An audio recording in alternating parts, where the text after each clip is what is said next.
हरे कृष्ण। जय जय श्री चैतन्य जय नित्यानंद, जय द्वैत चंद्र जय गौर भक्त वृंद। जय जय श्री चैतन्य जय नित्यानंद, जय द्वैत चंद्र जय गौर भक्त वृंद। जय जय श्री चैतन्य जय नित्यानंद, जय द्वैत चंद्र जय गौर भक्त वृंद।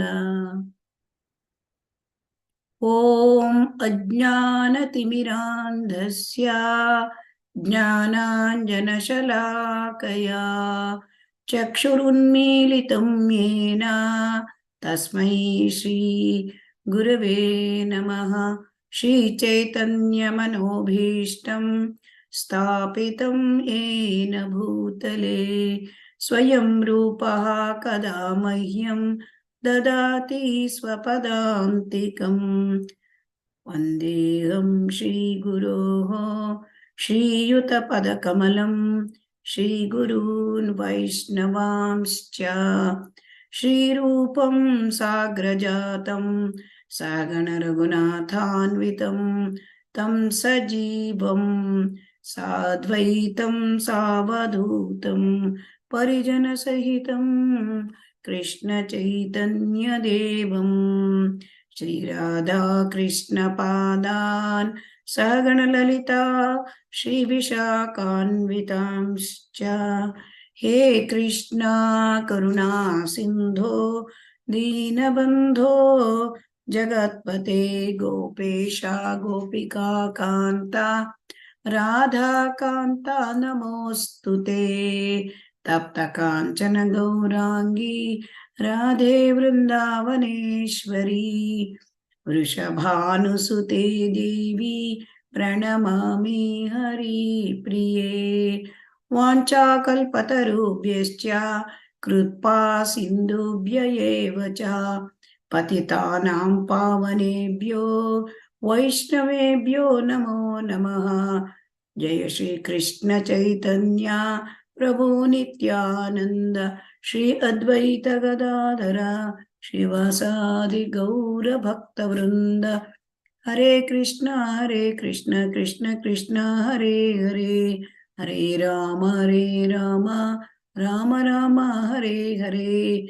हरे कृष्ण कृष्ण कृष्ण हरे हरे, हरे राम राम राम हरे हरे। हरे कृष्ण कृष्ण कृष्ण हरे हरे, हरे राम राम राम हरे हरे। श्री श्री राधा गोविंद की जय, श्री श्री गौरनिताय की जय, श्रील प्रभुपाद की जय। हरे कृष्ण।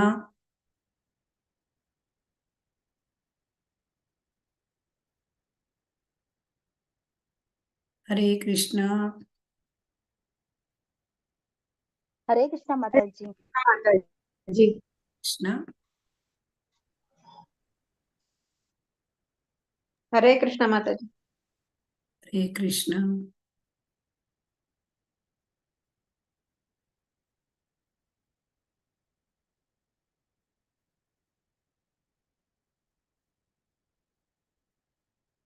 ಹರೇ ಕೃಷ್ಣ. ಎಲ್ಲರಿಗೂ ಸ್ವಾಗತ.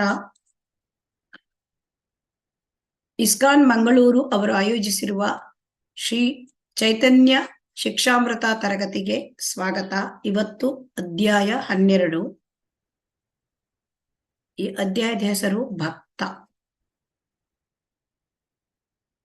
ಇವತ್ತು ನಾವು ಭಕ್ತನ ವಿಚಾರವಾಗಿ ವಿಶೇಷವಾಗಿ ನಾವು ತಿಳಿದುಕೊಳ್ಳಲಿದ್ದೇವೆ.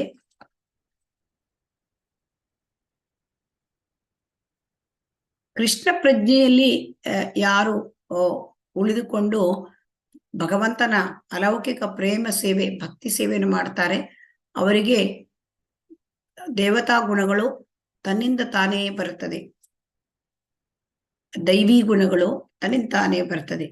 ಯಸ್ಯಾಸ್ತಿ ಭಕ್ತಿರ್ ಭಗವತಿ ಅಕಿಂಚನ ಸರ್ವೈರ್ಗುಣೈಸ್ತತ್ರ ಸಮಾಸತೆ ಸುರಾಹ.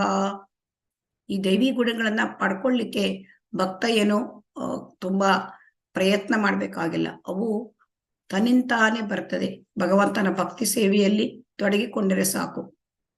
ದೈವಿ ಗುಣಗಳು ತುಂಬಾ ಇದೆ. ಅದರಲ್ಲಿ ಶ್ರೀ ಚೈತನ್ಯ ಮಹಾಪ್ರಭುಗಳು ಕೆಲವು ವಿಚಾರಗಳನ್ನ ಕೆಲವು ದೈವಿ ಗುಣಗಳನ್ನ ಸನಾತನ ಗೋಸ್ವಾಮಿಯವರಿಗೆ ಹೇಳ್ತಾರೆ. ಇದರಲ್ಲಿ ಮುಖ್ಯವಾಗಿರ್ತಕ್ಕಂಥ ಅಂಶಗಳನ್ನ ನಾವು ನೋಡೋಣ.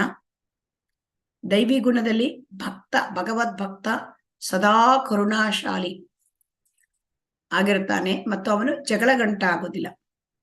ಇದನ್ನೇ ಭಗವದ್ಗೀತೆಯಲ್ಲೂ ಕೂಡ ಹೇಳಿದ್ದಾರೆ. ಅದ್ವೇಷ್ಟ ಸರ್ವಭೂತಾನಾಂ ಮೈತ್ರ ಕರುಣ ಏವ ಚ ನಿರ್ಮಮೋ ನಿರಹಂಕಾರ ಸಮದುಃಖ ಸುಖ ಕ್ಷಮಿ. ಅಂದ್ರೆ ಭಕ್ತ ಅವನು ತುಂಬಾ ಕರುಣಾಮಯಿ. ವೈಷ್ಣವನ ಈ ಕರುಣೆ ಹೇಳ್ತಕ್ಕಂಥದ್ದು ವೈಷ್ಣವನ ಮುಖ್ಯ ಗುಣ. ಈ ಎಲ್ಲ ಸದ್ಗುಣಗಳ ಮೂಲ ಈ ಕರುಣೆ. ಹಾಗಾಗಿ ವೈಷ್ಣವ ಯಾವಾಗಲೂ ಪರದುಃಖ ದುಃಖಿ ಭಕ್ತ. ಭಕ್ತರಿಗೆ ಶುದ್ಧ ಭಕ್ತರು ಕರುಣಾಮಯಾಗಿರ್ತಾರೆ. ಅವರು ಇನ್ನೊಬ್ಬನ ಕಷ್ಟವನ್ನ ತಾವು ಅನುಭವಿಸ್ಲಿಕ್ಕೆ ಸಿದ್ಧ ಇರ್ತಾರೆ. ಈಗ ಉದಾಹರಣೆಗೆ ವಾಸವದತ್ತ ಚೈತನ್ಯ ಚರಿತಾಮೃತದಲ್ಲಿ ಎಲ್ಲ ಕಷ್ಟಗಳನ್ನು ನನಗೆ ಕೊಟ್ಟು ಬಿಡು, ಮತ್ತೆ ಎಲ್ಲ ಜೀವಾತ್ಮರುಗಳನ್ನ ಅವರು ಮಾಡಿರತಕ್ಕಂಥ ಕರ್ಮದ ಫಲ, ಆ ಪಾಪದ ಫಲವನ್ನು ನನಗೆ ಕೊಟ್ಟು ಬಿಡು ಅಂತ ಚೈತನ್ಯ ಪ್ರಭು ಹತ್ರ ಅವರು ಕೇಳ್ಕೊಳ್ತಾರೆ.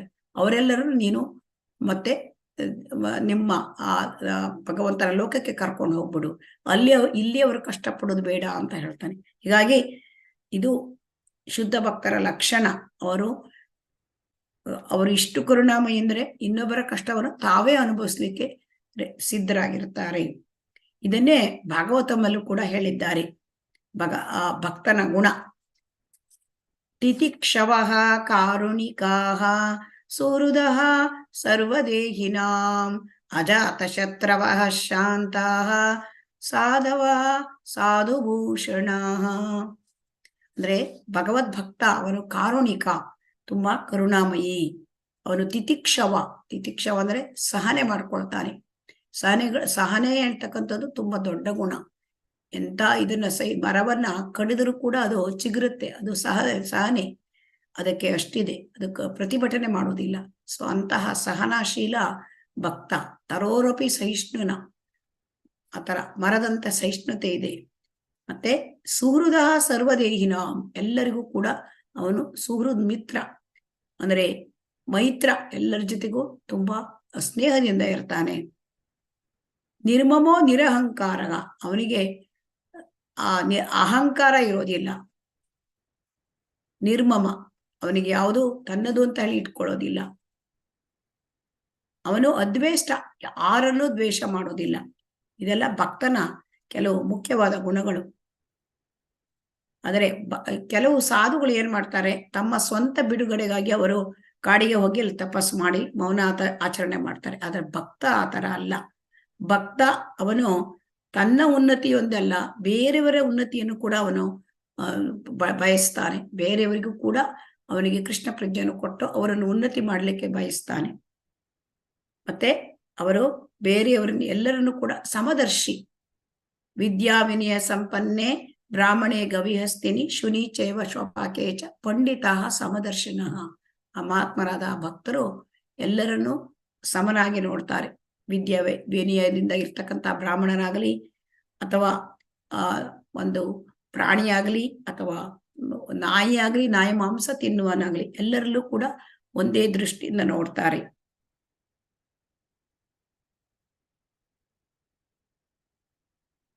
ಭಗವದ್ಭಕ್ತನ ಆಸಕ್ತಿ ಅದು ಆಧ್ಯಾತ್ಮಿಕ ಬದುಕಿನ ಸಾರದಲ್ಲಿದೆ. ಬದುಕಿನ ಸಾರ ತತ್ವ ಮುಖ್ಯವಾದದ್ದು ಅಂದ್ರೆ ಆಧ್ಯಾತ್ಮಿಕತೆ, ಅಲ್ಲಿ ಅವರ ಆಸಕ್ತಿ ಇದೆ. ಸೊ ಹಾಗಾಗಿ ಅವರು ಬದುಕಿನ ಆ ಸಾರದಲ್ಲಿ ಆಸಕ್ತರಾಗಿರ್ತಾರೆ. ಮತ್ತು ಅವರು ಯಾರಲ್ಲೂ ತಪ್ಪು ಹುಡುಕುವುದಿಲ್ಲ. ಅವರಿಗೆ ಫಾಲ್ಟ್ ಫೈಂಡಿಂಗ್ ಪ್ರೊಪೆನ್ಸಿಟಿ ಇಲ್ಲ, ತಪ್ಪನ್ನು ಹುಡುಕುವ ವಿಚಾರ ಇಲ್ಲ. ಮತ್ತೆ ಅವರ ಮನಸ್ಸು ಯಾವಾಗಲೂ ಶುಭ್ರ, ಅಚ್ಚ ಹೊಸದಾಗಿರುತ್ತದೆ. ಮನಸ್ಸಿನಲ್ಲಿ ಯಾವ ರೀತಿಯ ಕೆಟ್ಟ ಭಾವನೆಯೂ ಇರುವುದಿಲ್ಲ. ಸೊ ಅದಕ್ಕಾಗಿ ಅವರು ಸಂತುಷ್ಟಂ ಸತತಂ ಯೋಗಿ ಯಥಾತ್ಮ ದೃಢ ನಿಶ್ಚಯ ಮಯಿ ಅರ್ಪಿತ ಮನೋ ಬುದ್ಧಿರ್ಯೋ ಮದ್ಭಕ್ತ ಸಮೇ ಪ್ರಿಯ. ಭಗವದ್ಗೀತೆಯಲ್ಲಿ ಹೇಳ್ತಾನೆ, ಭಕ್ತನ ಗುಣಗಳನ್ನ ಕೊಂಡಾಡ್ತಾನೆ ಶ್ರೀಕೃಷ್ಣ. ಸಂತುಷ್ಟ. ಭಗವಂತ ಭಕ್ತ ಯಾವಾಗಲೂ ಸಂತುಷ್ಟ, ಸದಾ ತೃಪ್ತಿ. ಮತ್ತೆ ಅವನು ಆತ್ಮ ನಿಗ್ರಹ ಮಾಡ್ಕೊಂಡಿರ್ತಾನೆ, ದೃಢ ನಿಶ್ಚಯ. ಯಾವುದೇ ಕೆಲಸಕ್ಕೂ ಕೂಡ ಆ ಭಗವಂತನ ಸೇವೆ, ಭಕ್ತಿ ಸೇವೆ ಮಾಡ್ಲಿಕ್ಕೆ ದೃಢವಾದ ನಿಶ್ಚಯ ಮಾಡಿರ್ತಾನೆ. ಮತ್ತು ಅವನ ಮನಸ್ಸು ಮತ್ತು ಬುದ್ಧಿ ಇದು ಭಗವಂತನ ಮೇಲೆ ಕೇಂದ್ರೀಕೃತವಾಗಿರುತ್ತೆ, ಬೇರೆ ಎಲ್ಲೂ ಇರಲ್ಲ. ಸೊ ಹಾಗಾಗಿ ಅವರು ಭಕ್ತನು ಸದಾ ಶಾಂತ, ಭಕ್ತನು ಶಾಂತ ಇರ್ತಾನೆ. ಯಾಕೆ ಅಂತಂದ್ರೆ ಅವರಿಗೆ ಯಾವ ಇಚ್ಛೆ ಇರುವುದಿಲ್ಲ. ಈಗ ಕರ್ಮಿ ಜ್ಞಾನಿ ಸಕಲೇ ಅಶಾಂತಿ, ಕೃಷ್ಣ ಭಕ್ತ ಕೇವಲ ಶಾಂತ. ಹಾಗಾಗಿ ಕರ್ಮಿಗಳಾಗ್ಲಿ ಜ್ಞಾನಿಗಳಾಗಿ ಅವರಿಗೆ ಅಶಾಂತಿ, ಯೋಗಿಗಳಾಗ್ಲಿ ಅಶಾಂತಿಯಿಂದ ಇರ್ತಾರೆ. ಯಾಕೆಂದ್ರೆ ಅವರಿಗೆ ಐಕ್ಯತೆ ಬೇಕಾಗುತ್ತೆ. ಕರ್ಮಿಗೆ ಸುಖ ಪ್ರಾಪ್ತಿ ಬೇಕು, ಸ್ವರ್ಗ ಪ್ರಾಪ್ತಿ ಬೇಕು. ಜ್ಞಾನಿಗೆ ಒಂದು ಮುಕ್ತಿ ಸಿಗಬೇಕು, ಯೋಗಿಗೆ ಅಷ್ಟಸಿದ್ಧಿ ಬೇಕು. ಆದ್ರಿಂದ ಅವರಿಗೆ ಶಾಂತತೆ ಇರಲ್ಲ. ಆದರೆ ಭಕ್ತ ಸದಾ ಶಾಂತವಾಗಿರುತ್ತಾನೆ. ಮತ್ತೆ ಭಕ್ತರಾದವರು ಹರ್ಷ, ಕೋಪ, ಮತ್ತೆ ಭಯ, ಚಿಂತೆ ಇವುಗಳಿಂದ ವಿಮುಕ್ತ. ಅವರಿಗೆ ಕೋಪ ಇಲ್ಲ, ಭಯ ಇಲ್ಲ, ಅಭಯ ಅವರಲ್ಲಿ ಇರತಕ್ಕಂಥದ್ದು. ಚಿಂತೆ ಇಲ್ಲ, ಯಾವ ಕಳವಳ ಇಲ್ಲ. ಮತ್ತೆ ಪ್ರಾಪಂಚಿಕ ಗೀಳುಗಳಿಂದ ಮುಕ್ತರಾಗಿರ್ತಾರೆ. ಈ ಪ್ರಾಪಂಚಿಕ ಅಂದ್ರೆ ಕೀಳು, ಈ ಪ್ರಾಪಂಚಿಕದ ಆ ಎಲ್ಲ ಸುಖಗಳು, ಅದರಿಂದ ವಿಮುಕ್ತರಾಗಿರ್ತಾರೆ. ಅವರಿಗೆ ಈ ಪ್ರಾಪಂಚಿಕ ಸುಖದಲ್ಲಿ ಇಷ್ಟ ಇರುವುದಿಲ್ಲ. ಯಾಕೆಂದ್ರೆ ಪರಂ ದೃಷ್ಟ್ವಾ ನಿವರ್ತತೆ, ಅವರು ಹೈಯರ್ ಟೇಸ್ಟ್ ಡೆವಲಪ್ ಮಾಡಿದ್ದಾರೆ. ಆ ಭಗವಂತನ ಆ ಸೇವೆ, ಭಕ್ತಿ ಸೇವೆಯಲ್ಲಿ ಅವರು ರುಚಿಯನ್ನು ಕಂಡುಕೊಂಡಿದ್ದಾರೆ. ಹಾಗಾಗಿ ಅಲ್ಲಿ ಅವರಿಗೆ ಆಸಕ್ತಿ ಇರೋದ್ರಿಂದ ಐಹಿಕ ಪ್ರಾಪಂಚಿಕ ವಸ್ತುಗಳಲ್ಲಿ ಅವರಿಗೆ ಇಷ್ಟ ಇರುವುದಿಲ್ಲ. ಅನಪೇಕ್ಷ ಶುಚಿರ್ದಕ್ಷ ಉದಾಸೀನೋ ಗತವ್ಯತಃ ಸರ್ವಾರಂಭ ಪರಿತ್ಯಾಗಿ ಯೋ ಮದ್ಭಕ್ತ ಸಮೇ ಪ್ರಿಯ. ಭಕ್ತನಾದವನಿಗೆ ಯಾವುದೇ ಬಯಕೆ ಇರೋದಿಲ್ಲ. ಸೊ ಹಾಗಾಗಿ ಅವರು ಯಾವಾಗಲೂ ಪ್ರಾಪಂಚಿಕ ಬಯಕೆ ಭಕ್ತನಾದವನಿಗೆ ಇರೋದಿಲ್ಲ. ಮತ್ತು ಅವನು ಶುದ್ಧ, ಅಂತರಂಗ ಶುದ್ಧ, ಬಹಿರಂಗ ಶುದ್ಧ, ಒಳಗೂ ಶುದ್ಧ, ಹೊರಗೂ ಶುದ್ಧ. ಹಾಗಾಗಿ ಇನ್ನೊಬ್ಬರ ಗೊಡವೆಗೆ ಹೋಗುವುದಿಲ್ಲ. ಅವರು ಅನ್ಕನ್ಸರ್ನ್ ವಿತ್ ಅದರ್ ಪೀಪಲ್. ಅವರಿಗೆ ಬೇರೆಯವರ ಈ ಯಾವ ಇದು ಬೇಕಾಗ್ಲಿಲ್ಲ, ಗೊಡವೆ ಬೇಕಾಗ್ಲಿಲ್ಲ. ಅವರು ಯಾರಿಗೂ ತೊಂದರೆ ಕೊಡೋದಿಲ್ಲ, ತಾವು ತೊಂದರೆ ಪಟ್ಕೊಳ್ಳೋದಿಲ್ಲ. ಇದು ಭಕ್ತನ ಗುಣಗಳು. ಮತ್ತೆ ಅವರು ದುಃಖ ಬಂದಾಗ ಕುಗ್ಗುವುದಿಲ್ಲ, ಸುಖ ಬಂದಾಗ ಹಿಗ್ಗುವುದಿಲ್ಲ. ಹಾಗಾಗಿ ಈ ರೀತಿಯಾಗಿರೋದ್ರಿಂದ ಅವರು ಸ್ಥಿತ ಪ್ರಜ್ಞಾ. ಸೊ ಯೋ ನ ಹೃಷ್ಯತಿ ನ ದ್ವೇಷ್ಟಿ ನ ಶೋಚತಿ ನ ಕಾಂಕ್ಷತಿ ಶುಭ ಪರಿತ್ಯಾಗೋ ಭಕ್ತಿಮಾನ್ ಯಸ್ ಸಮೇ ಪ್ರಿಯ. ಇಂತಹ ಭಕ್ತ ನನಗೆ ಪ್ರಿಯ ಅಂತ ಭಗವಂತ ಹೇಳ್ತಾನೆ 12ನೇ ಅಧ್ಯಾಯದಲ್ಲಿ ಭಗವದ್ಗೀತೆಯಲ್ಲಿ. ಸಮಃ ಶತ್ರೌ ಚ ಮಿತ್ರೇ ಚ ತಥಾ ಮಾನಾಪಮಾನಯೋ ಶೀತೋಷ್ಣ ಸುಖ ದುಃಖೇಶು ಸಮಃ ಸಂಗ ವಿವರ್ಜಿತಃ. ಅಂದ್ರೆ ಶತ್ರುವನ್ನ ಒಂದೇ ರೀತಿಯಿಂದ ನೋಡ್ಕೊಳ್ತಕ್ಕಂಥದ್ದು ಇದು ತುಂಬಾ ಕಷ್ಟ. ಹಾಗಾಗಿ ಅವರು ಅದನ್ನ ಸಾಧನೆ ಮಾಡಿರ್ತಾರೆ. ಭಕ್ತರು ಅವರಿಗೆ ಮಿತ್ರನು ಒಂದೇ, ಶತ್ರು ಒಂದೇ. ಗೌರವವನ್ನು ಅಗೌರವವನ್ನು ಒಂದೇ ರೀತಿಯಲ್ಲಿ ಸ್ವೀಕಾರ ಮಾಡ್ತಾರೆ. ಚಳಿಯಾಗಲಿ ಸಖಿಯಾಗಲಿ ಅವರಿಗೆ ಯಾವ ಭೇದ ಭಾವ ಇಲ್ಲ. ಸುಖ ಬರಲಿ ದುಃಖ ಬರಲಿ ಎಲ್ಲ ಒಂದೇ. ಹಾಗಾಗಿ ಐಕ್ಯದಲ್ಲಿ ಮೋಹ ಇರುವುದಿಲ್ಲ. ಮಾನ ಪೂಜೆ ಪ್ರತಿಷ್ಠೆ ಅವರಿಗೆ ಬೇಕಾಗಿಲ್ಲ. ಅನಿಕೇತ ಸ್ಥಿರಮತಿರ್ಭಕ್ತಿಮಾನ್ ಯೋ ಮೇ ಪ್ರಿಯ. ಅಂದ್ರೆ ಅವರಿಗೆ ತೆಗಳುವಿಕೆ ಹೊಗಳುವಿಕೆ ಎರಡೂ ಕೂಡ ಒಂದೇ. ಅವರಿಗೆ ಮಾನ ಪೂಜೆ ಪ್ರತಿಷ್ಠೆ ಯಾವುದರಲ್ಲೂ ಇಚ್ಛೆ ಇಲ್ಲ. ಅವರು ಶಾಂತರಾಗಿರ್ತಾರೆ, ತೃಪ್ತರಾಗಿರ್ತಾರೆ, ಸ್ಥಿರ ಬುದ್ಧಿ ಉಳ್ಳವರಾಗಿರ್ತಾರೆ. ಸೊ ಆಮೇಲೆ ಅವರು ಎಲ್ಲ ಜೀವಿಗಳಿಗೂ ಕಲ್ಯಾಣಕಾರ. ಇದು ಹೇಗೆ ಕೇಳಿದ್ರೆ, ಎಲ್ಲ ಜೀವಿಗೂ ಒಳ್ಳೆಯದನ್ನ ಭಕ್ತ ಹೇಗೆ ಮಾಡ್ತಾನೆ ಅಂತಂದ್ರೆ ಕೃಷ್ಣ ಪ್ರಜ್ಞೆಯನ್ನು ಕೊಡ್ತಾನೆ. ಸೊ ಕೃಷ್ಣ ಪ್ರಜ್ಞೆಯನ್ನು ಕೊಡೋದ್ರಿಂದ ಭಕ್ತ ಅವನು ಕಲ್ಯಾಣಕಾರ. ಕೃಷ್ಣ ಪ್ರಜ್ಞೆ ಎಲ್ಲರಿಗೂ ಕಲ್ಯಾಣವನ್ನು ಉಂಟು ಮಾಡುತ್ತೆ. ಹಾಗಾಗಿ ಭಕ್ತ ಅವನ ಎಲ್ಲ ಜೀವಿಗಳಿಗೂ ಕಲ್ಯಾಣಕಾರಕ ಮತ್ತು ಸದಾ ಕೃಷ್ಣನಿಗೆ ಶರಣಾಗಿರ್ತಾನೆ. ಮತ್ತೆ ನಮ್ರತೆ, ಭಕ್ತನಿಗೆ ನಮ್ರತೆ ತುಂಬಾ ಮುಖ್ಯ. ಅಂದ್ರೆ ನಮ್ರತೆ ಹೇಗಿರಬೇಕು ಅಂದ್ರೆ ಆ ಭಕ್ತನಲ್ಲಿ ಕಂಠಿ ಮಾಲ ತರ ಇರುತ್ತೆ. ಅಂದ್ರೆ ನಮ್ರತೆ ತುಂಬಿ ತುಳುಕಾಡ್ತದೆ. ತೃಣಾದಪಿ ಸುನೀಚೇನ ಅಂದ್ರೆ ತೃಣ ಒಂದು ಹುಲ್ಲಿಗಿಂತಲೂ ತಾನು ಕಡಿಮೆ, ಅಂತಹ ನಮ್ರ ಸ್ವಭಾವ. ಅಂದ್ರೆ ಹುಲ್ಲನ್ನು ಮೆಟ್ಟಿದ್ರು ಕೂಡ ಅದು ಎದ್ದಿ ನಿಲ್ಲುತ್ತೆ, ಆ ತರ ಸ್ವಭಾವ ಭಕ್ತನದು. ಮತ್ತೆ ಅವನು 6 ಪ್ರಾಪಂಚಿಕ ಗುಣಗಳನ್ನು ವಿಜಯ ಸಾಧಿಸಿರ್ತಾನೆ. ಅಂದ್ರೆ ವಾಚೋ ವೇಗಂ, ಮನಃ ಕ್ರೋಧ ವೇಗಂ, ಜಿಹ್ವಾ ವೇಗಂ, ಉದರೋಪಸ್ಥ ವೇಗಂ, ಏತಾನ್ ವೇಗಾನ್ ಯೋ ವಿಷಯೇತ ಧೀರಃ ಸ ಪೃಥ್ವೀಂ ಚ ಶಿಷ್ಯಾತ್. ಅಂದ್ರೆ ಮನಸ್ಸಿನ ವೇಗ, ಮಾತಿನ ವೇಗ, ಕ್ರೋಧ, ಜಿಹ್ವಾ ವೇಗ, ಆ ನಾಲಿಗೆಯ ವೇಗ, ಮತ್ತೆ ಉದರ ಉಪಸ್ಥ ಮತ್ತೆ ಆ ಹೊಟ್ಟೆ ಮತ್ತೆ ಜನನಾಂಗಗಳ ವೇಗ, ಇವುಗಳನ್ನೆಲ್ಲ ಅವನು ಗೆದ್ದಿರ್ತಾನೆ. ಸೊ ಅದು ಭಕ್ತನ ಲಕ್ಷಣ. ಅಗತ್ಯಕ್ಕಿಂತ ಹೆಚ್ಚು ಉಣ್ಣುವುದಿಲ್ಲ ಮತ್ತು ಸದಾ ಸಭ್ಯನಾಗಿ ಇತರರಲ್ಲಿ ಗೌರವ ತೋರ್ತಾನೆ. ಯುಕ್ತ ಆಹಾರ ವಿಹಾರಸ್ಯ ಯುಕ್ತ ಚೇಷ್ಟಸ್ಯ ಕರ್ಮಸು. ಅಂದ್ರೆ ಎಷ್ಟು ಬೇಕೋ ಅಷ್ಟು ಆಹಾರ, ಈ ದೇಹವನ್ನ ಮತ್ತು ಆತ್ಮವನ್ನ ಒಟ್ಟಿಗೆ ಇಟ್ಟು ಹೇಗೆ ದೇಹವನ್ನು ಕಾಪಾಡಿಕೊಂಡು ಆತ್ಮ ಸಾಕ್ಷಾತ್ಕಾರಕ್ಕೆ ಆ ದೇಹವನ್ನು ಬಳಸಲಿಕ್ಕೆ ಎಷ್ಟು ಬೇಕೋ ಅಷ್ಟು ಅಗತ್ಯವಾದದನ್ನ ಆಹಾರ, ಅದು ಕೂಡ ಪ್ರಸಾದದ ಆಹಾರವನ್ನ ಸ್ವೀಕಾರ ಮಾಡ್ತಾನೆ.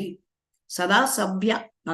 ಭಗವದ್ ಭಕ್ತನ ಗುಣ ಅಂದ್ರೆ ಸಭ್ಯತೆ, ಅವರಲ್ಲಿ ಇತರರಲ್ಲಿ ಗೌರವ, ಅದು ತುಂಬಾ ಮುಖ್ಯವಾದದ್ದು. ಇತರರಲ್ಲಿ ಗೌರವ ತೋರಿಸ್ತಕ್ಕಂಥದ್ದು.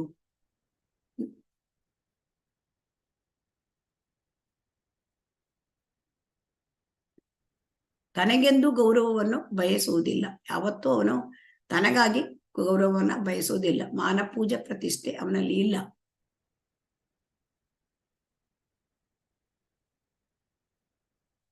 ಅಲ್ಲಿ ಭಗವದ್ಗೀತೆ ಇಲ್ಲಿ ಚೈತನ್ಯ ಮಹಾಪ್ರಭುಗಳು ಕೊಟ್ಟಿರ್ತಕ್ಕಂತಹ ಶಿಕ್ಷಾಷ್ಟಕಮದಲ್ಲೂ ಇದೆ.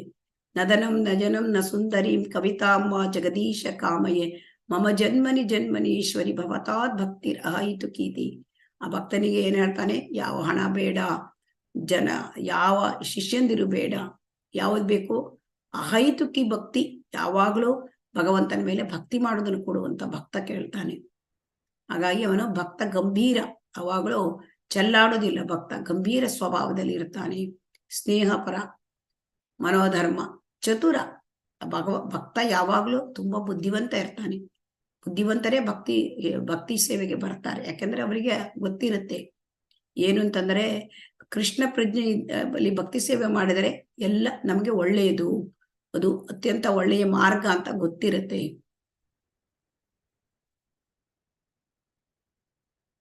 ಕೃಷ್ಣ ವರ್ಣಾತ್ ಕೃಷ್ಣಾಂ ಸಾಂಗೋಪಾಂಗಾದ ಪಾರ್ಷದೈ ಯಜ್ಞೈ ಸಂಕೀರ್ತನ ಪ್ರಾಯೈ ಯಜಂತೀ ಸುಮೇಧಸಃ. ಸೊ ಸುಮೇಧಸ, ಒಳ್ಳೆಯ ಬುದ್ಧಿ ಇರ್ತಕ್ಕಂಥವ್ರು, ಅವರು ಕೃಷ್ಣ ಪ್ರಜ್ಞೆಗೆ ಬರ್ತಾರೆ. ಆದ್ರಿಂದ ಭಕ್ತರು ಯಾವಾಗಲೂ ಚತುರ, ಮೌನಿ. ಇಲ್ಲಿ ಭಕ್ತರು ಮೌನವಾಗಿರ್ತಾರೆ ಅಂದ್ರೆ ಅವರು ಸುಮ್ಮನೆ ಮೌನವ್ರತ ಮಾಡಲ್ಲ. ಭಕ್ತರು ಮೌನಿ ಅಂದ್ರೆ ಅವರು ಮಾತನಾಡುವುದು ಕೃಷ್ಣ ಕಥೆಗಳನ್ನೇ, ಕೃಷ್ಣನಿಗೆ ಸಂಬಂಧಪಟ್ಟ ವಿಚಾರಗಳನ್ನೇ. ಇಲ್ಲದಿದ್ದರೆ ಅವರು ಬೇರೆ ವಿಚಾರಗಳನ್ನ ಮಾತನಾಡುವುದಿಲ್ಲ. ಅದಕ್ಕೆ ಕೃಷ್ಣ ಪ್ರಜ್ಞೆಯಲ್ಲಿರ್ತಕ್ಕಂತಹ ಭಕ್ತರು ಮೌನಿ.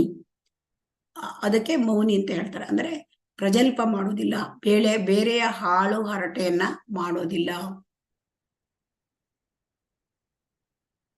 ಭಗವದ್ಭಕ್ತನಿಗೆ ಶತ್ರುಗಳೇ ಇರುವುದಿಲ್ಲ. ಅಜಾತ ಶತ್ರವಃ ಅಂತ ಹೇಳ್ತಾರೆ. ಈಗ ಯುಧಿಷ್ಠಿರ ಮಹಾರಾಜನ್ ನೋಡಿದ್ರೆ ಅವನಿಗೆ ಶತ್ರುಗಳೇ ಇಲ್ಲ, ಅಜಾತ ಶತ್ರು. ಹಾಗಾಗಿ ಭಕ್ತರು ಸರ್ವ ಸದ್ಗುಣಗಳನ್ನು ಹೊಂದಿರುತ್ತಾರೆ. ಇದು ಕೃಷ್ಣ ಪ್ರಜ್ಞಾವಂತನಾದ ಭಕ್ತನ ಲಕ್ಷಣಗಳಲ್ಲಿ ಕೆಲವು ಲಕ್ಷಣಗಳನ್ನ ಇಲ್ಲಿನ ಚೈತನ್ಯ ಮಹಾಪ್ರಭುಗಳು ಸನಾತನ ಗೋಸ್ವಾಮಿಯವರಿಗೆ ಹೇಳ್ತಾರೆ. ಈಗ ಮುಂದುವರೆದು ಚೈತನ್ಯ ಮಹಾಪ್ರಭುಗಳು ಮಹಾತ್ಮರ ಸೇವೆ ಅಂದ್ರೆ ಡಿವೋಟೀಸ್, ವೈಷ್ಣವ ಸೇವೆಯ ಬಗ್ಗೆ ಕೂಡ ಇಲ್ಲಿ ಹೇಳ್ತಾ ಇದ್ದಾರೆ.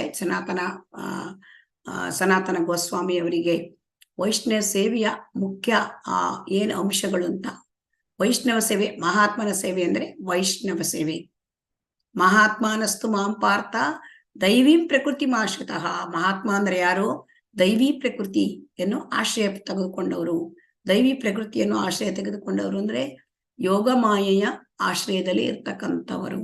ಸೊ ಹಾಗಾಗಿ ಅವರ ಸೇವೆ ಮಾಡಬೇಕು. ವೈಷ್ಣವರ ಸೇವೆ, ಹೇಗೆ ವೈಷ್ಣವರ ಸೇವೆ ಮಾಡಿದರೆ ಅವರಿಗೆ ಮುಕ್ತಿ ದ್ವಾರ ತೆರೆದಂತೆ, ಅಂದ್ರೆ ಈ ಐಹಿಕ ಈ ಪ್ರಪಂಚದಿಂದ ಬಿಡುಗಡೆ ಆಗ್ಬೇಕು ಮತ್ತು ಭಗವಂತನ ಹತ್ರ ಹೋಗ್ಬೇಕು. ಅದಕ್ಕೆ ಆ ಆ ಒಂದು ಮಾರ್ಗ ಅದು ತೆರೆದಂಗಾಗುತ್ತೆ. ಅಂದ್ರೆ ಆ ಮಾರ್ಗದಲ್ಲಿ ನಾವು ಹೋಗ್ಲಿಕ್ಕೆ ಸಾಧ್ಯ ವೈಷ್ಣವರ ಸೇವೆ ಮಾಡಿ.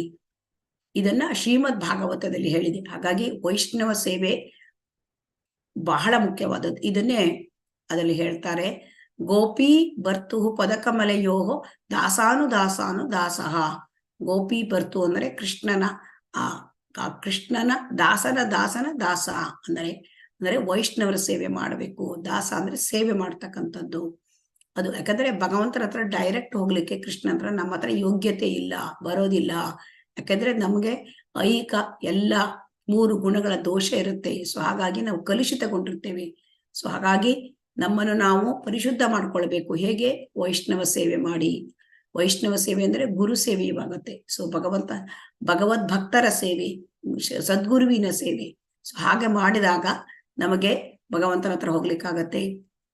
ಈಗ ಪ್ರಾಪಂಚಿಕರಲ್ಲಿ ಒಲವು ತೋರುವ ಜನ ಕತ್ತಲೆಯ ಹಾದಿಯಲ್ಲಿದ್ದಾರೆ. ಪ್ರಾಪಂಚಿಕ ಅಂದ್ರೆ ಐಹಿಕ ಪ್ರಪಂಚದಲ್ಲಿ ಇಚ್ಛೆ ಇರುವವರು ಅವರು ಕತ್ತಲೆಯಲ್ಲಿದ್ದಾರೆ, ಅಂದ್ರೆ ಅಜ್ಞಾನದಲ್ಲಿ ಇದ್ದಾರೆ. ಮಾಯೆ ಕತ್ತಲೆ. ಸೊ ಸೂರ್ಯ ಕೃಷ್ಣ ಸೂರ್ಯ ಸಮ ಮಾಯಾ ಹಿ ಅಂಧಕಾರ. ಸೊ ಮಾಯೆ ಹೇಳೋದು ಕತ್ತಲೆ. ಸೊ ಹಾಗಾಗಿ ಪ್ರಾಪಂಚಿಕದಲ್ಲಿ ಯಾರು ಇಂದ್ರಿಯ ಭೋಗದಲ್ಲಿ ಇರ್ತಾರೆ, ಪ್ರಾಪಂಚಿಕ ಜೀವನದಲ್ಲಿ ಯಾರು ಅಟ್ಯಾಚ್ ಆಗಿರ್ತಾರೆ, ಅವರು ಕತ್ತಲೆಯ ಹಾದಿ. ಅವರು ಹೋಗ್ತಕ್ಕಂತ ರಸ್ತೆ ಕತ್ತಲೆಯ ರಸ್ತೆ. ಅವರಿಗೆ ಬೆಳಕು ಕಾಣೋದಿಲ್ಲ. ಆದರೆ ಇಲ್ಲಿ ಮಹಾತ್ಮರ ಸೇವೆ ಮಾಡಿದರೆ ಅಲ್ಲಿ ನಮಗೆ ಭಗವಂತನ ಇದಕ್ಕೆ ಹೋಗ್ಲಿಕ್ಕೆ ದಾರಿ ಸಿಗುತ್ತೆ, ಭಗವಂತ ಧಾಮಕ್ಕೆ ಹೋಗ್ಲಿಕ್ಕೆ ದಾರಿ ಸಿಗುತ್ತೆ. ಹಾಗಾಗಿ ಈ ಭಗವದ್ ಭಕ್ತರು ಎಷ್ಟು ಮುಖ್ಯ ಅಂತಂದ್ರೆ ಅವರ ಸೇವೆ ಮಾಡುವುದು, ಅವರ ಸಂಘ ಮಾಡುವುದು ಅಂತ. ಇಲ್ಲಿ ಅವರು ಪವಿತ್ರರು, ಭಗವದ್ ಭಕ್ತರು ಪವಿತ್ರರು, ಅವರು ಅಲೌಕಿಕರು. ಅವರ ಅಲೌಕಿಕರು ಅಂದ್ರೆ ದಿವ್ಯ ಸ್ವಭಾವದವರು, ಅವರು ಸ್ನಿಗ್ಧರು, ತುಂಬಾ ಸಾಫ್ಟ್ ನೇಚರ್ಡ್, ಮತ್ತೆ ಶಾಂತಿಯುತರಾದವರು. ಎಲ್ಲ ಜೀವಿಗಳಲ್ಲಿಯೂ ಅವರಲ್ಲಿ ಮೈತ್ರಿ ಭಾವ ಇರುತ್ತೆ, ಮತ್ತು ಅವರಿಗೆ ಕ್ರೋಧ ಇರುವುದಿಲ್ಲ. ಇದೆಲ್ಲ ಗುಣಗಳನ್ನು ನಾವು ನೋಡಿದ್ದೇವೆ. ಅಂತಹ ಭಗವದ್ ಭಕ್ತರ ಸಂಘ, ಅವರು ಪವಿತ್ರಾತ್ಮರು. ಹಾಗಾಗಿ ಆ ಪವಿತ್ರಾತ್ಮರ ಸಂಘ ಮಾಡೋದ್ರಿಂದ ಕೃಷ್ಣ ಪ್ರಜ್ಞೆಯುಳ್ಳ ಭಕ್ತರಾಗ್ಬಹುದು. ಅದಕ್ಕೆ ಕೃಷ್ಣ ಪ್ರಜ್ಞೆಯುಳ್ಳ ಭಕ್ತರಾಗ್ಲಿಕ್ಕೆ ಪವಿತ್ರಾತ್ಮರ ಅಥವಾ ಭಕ್ತಿ ಸೇವೆಗೆ ಬರ್ಲಿಕ್ಕೆ ಆ ವೈಷ್ಣವರ ಸಂಘ ಮುಖ್ಯ, ವೈಷ್ಣವರ ಸೇವೆ ಮುಖ್ಯ ಅಂತ. ಸೊ ಗುರುಕೃಷ್ಣ ಕೃಪಾಪಾಹೆ ಭಕ್ತಿಲತಾ ಬೀಜ. ನಮ್ಗೆ ಭಕ್ತಿಲತಾ ಬೀಜ ಬೇಕಂದ್ರೆ ಗುರುವಿನ ಅನುಗ್ರಹವಿರ್ಲೇಬೇಕು, ಕೃಷ್ಣನ ಅನುಗ್ರಹ. ಗುರು ಅಂತಂದ್ರೆ ಅವರು ಪವಿತ್ರಾತ್ಮರು. ಸೊ ಹಾಗಾಗಿ ಅವರ ಸಂಘ ಬೇಕು. ಆವಾಗ ಭಕ್ತಿ ಉಳ್ಳ ಕೃಷ್ಣ ಪ್ರಜ್ಞೆ ಭಕ್ತರಾಗಬಹುದು. ಹಾಗಾಗಿ ಭಗವಂತನಲ್ಲಿ ನಾವು ಭಕ್ತಿ ಸೇವೆಯಲ್ಲಿ ಮುಂದುವರಿಬೇಕು ಅಂತಂದ್ರೆ ಭಕ್ತರ ಸಂಘ ಮುಖ್ಯ. ಸೊ ಹಾಗಾಗಿ ಈ ಭಕ್ತರ ಸಂಘ ಅಂದರೆ ಪವಿತ್ರಾತ್ಮರು ಅವರ ಸಂಘ ಮಾಡಿದರೆ ಆಧ್ಯಾತ್ಮಿಕದ ಜೀವನದ ಒಂದು ಹಾದಿ ನಮಗೆ ಓಪನ್ ಆಗುತ್ತೆ, ತೆರೆದುಕೊಳ್ಳುತ್ತೆ. ಆ ರಸ್ತೆ, ಭಗವಂತನ ಆ ಧಾಮಕ್ಕೆ ಹೋಗ್ತಕ್ಕಂಥ ರಸ್ತೆ ಓಪನ್ ಆಗುತ್ತೆ. ಇಲ್ಲ ಅಂದ್ರೆ ಇಲ್ಲ. ಅದನ್ನ ಹಾಗೆ ಭಗವದ್ ಭಕ್ತರ ಸಂಘ ಇಲ್ಲದಿದ್ರೆ ಆಗೋದಿಲ್ಲ, ಅವರ ಸೇವೆ ಮಾಡದಿದ್ರು ಕೂಡ ಆಗೋದಿಲ್ಲ. ಹಾಗಾಗಿ ಇಲ್ಲಿ ಭಕ್ತನ ಗುಣಗಳನ್ನು ನೋಡಿದ್ವಿ, ಮತ್ತು ಭಕ್ತರ ಸೇವೆ ಮತ್ತು ಭಕ್ತರ ಸಂಘ ಇದು ಬಹಳ ಮುಖ್ಯವಾದದ್ದು ಭಕ್ತಿಯಲ್ಲಿ ನಾವು ಮುಂದುವರಿಲಿಕ್ಕೆ. ಇದಕ್ಕೆ ಏನ್ ಹೇಳ್ತಾರೆ ಅಂತಂದ್ರೆ, ಇದಕ್ಕೆ ಭಕ್ತರ ಸಂಘ ಅದು ಸಾಧು ಸಂಘ ಲವ ಮಾತ್ರ ಸಾಧು ಸಂಘ ಸರ್ವ ಸಿದ್ಧಿ ಹೊಯ್ಯ. ಸೊ ಅವರು ಮುಂದೆ ಹೇಳಿರ್ತಾರೆ ಚೈತನ್ಯ ಮಹಾಪ್ರಭುಗಳು, ಒಂದು ಕ್ಷಣ ಸಾಧು ಸಂಘ ಆದ್ರೆ ಸಾಕು, ಎಲ್ಲ ಸಿದ್ಧಿ ಸಿಗುತ್ತೆ. ಸೊ ಹಾಗಾಗಿ ಸಾಧು ಸಂಘ, ಭಗವದ್ ಭಕ್ತರ ಸಂಘ ಇಲ್ದಿದ್ರೆ ನಮ್ಗೆ ಮುಂದುವರಿಲಿಕ್ಕೆ ಆಗಲ್ಲ. ಇಲ್ಲಿ ಇನ್ನೊಂದು ಪ್ರಸಂಗವನ್ನ ಕೊಟ್ಟಿದ್ದಾರೆ. ಕೃಷ್ಣನ ತಂದೆ ವಾಸುದೇವ ನಾರದ ಮುನಿಗಳನ್ನ ಕುಳಿತು ಪ್ರಶ್ನೆ ಮಾಡ್ತಾರೆ. ಎಲ್ಲಾ ಜೀವಿಗಳಿಗೂ ಒಳ್ಳೇದಾಗ್ತಕ್ಕಂತಹ ಬಗೆ ಹೇಗೆ ಅಂತ ಕೇಳ್ತಾರೆ. ಅದಕ್ಕೆ ವಸುದೇವ ಅವರ ಪ್ರಶ್ನೆಗೆ ನಾರದ ಮುನಿಗಳು ಉತ್ತರ ಕೊಡ್ತಾರೆ. ಅದರಲ್ಲಿ ಏನ್ ಉತ್ತರ ಕೊಡ್ತಾ ಅಂದ್ರೆ, ಆ ಮಹಾರಾಜ ನಿಮಿ ಅವರಿಗೆ 9 ಋಷಿಗಳು ಹೇಳಿದ 9 ಋಷಿಗಳಲ್ಲಿ ಒಬ್ಬ ಋಷಿ ಶ್ರೇಷ್ಠರಾದಿರ್ತಕ್ಕಂಥ ಅವರ ಜೊತೆ ಸಂಭಾಷಣೆ ಮಾಡಿದ ಒಂದು ಭಾಗ, ಅದನ್ನ ಉಲ್ಲೇಖನೆ ಮಾಡ್ತಾರೆ ನಾರದರು ವಸುದೇವನಿಗೆ. ಅಲ್ಲಿ ಏನ್ ಹೇಳ್ತಾರೆ, ಆ ನಿಮಿ ಮಹಾರಾಜರು ಏನ್ ಹೇಳ್ತಾರೆ ಆ 9 ಜನ ಋಷಿಗಳಲ್ಲಿ, ಹೇ ಮುನಿವರ್ಯರೇ, ಸಕಲ ಜೀವಿಗಳ ಹಿತವನ್ನು ನಾನು ಕುರಿತು ಚಿಂತಿಸುತ್ತಲಿದ್ದೇನೆ.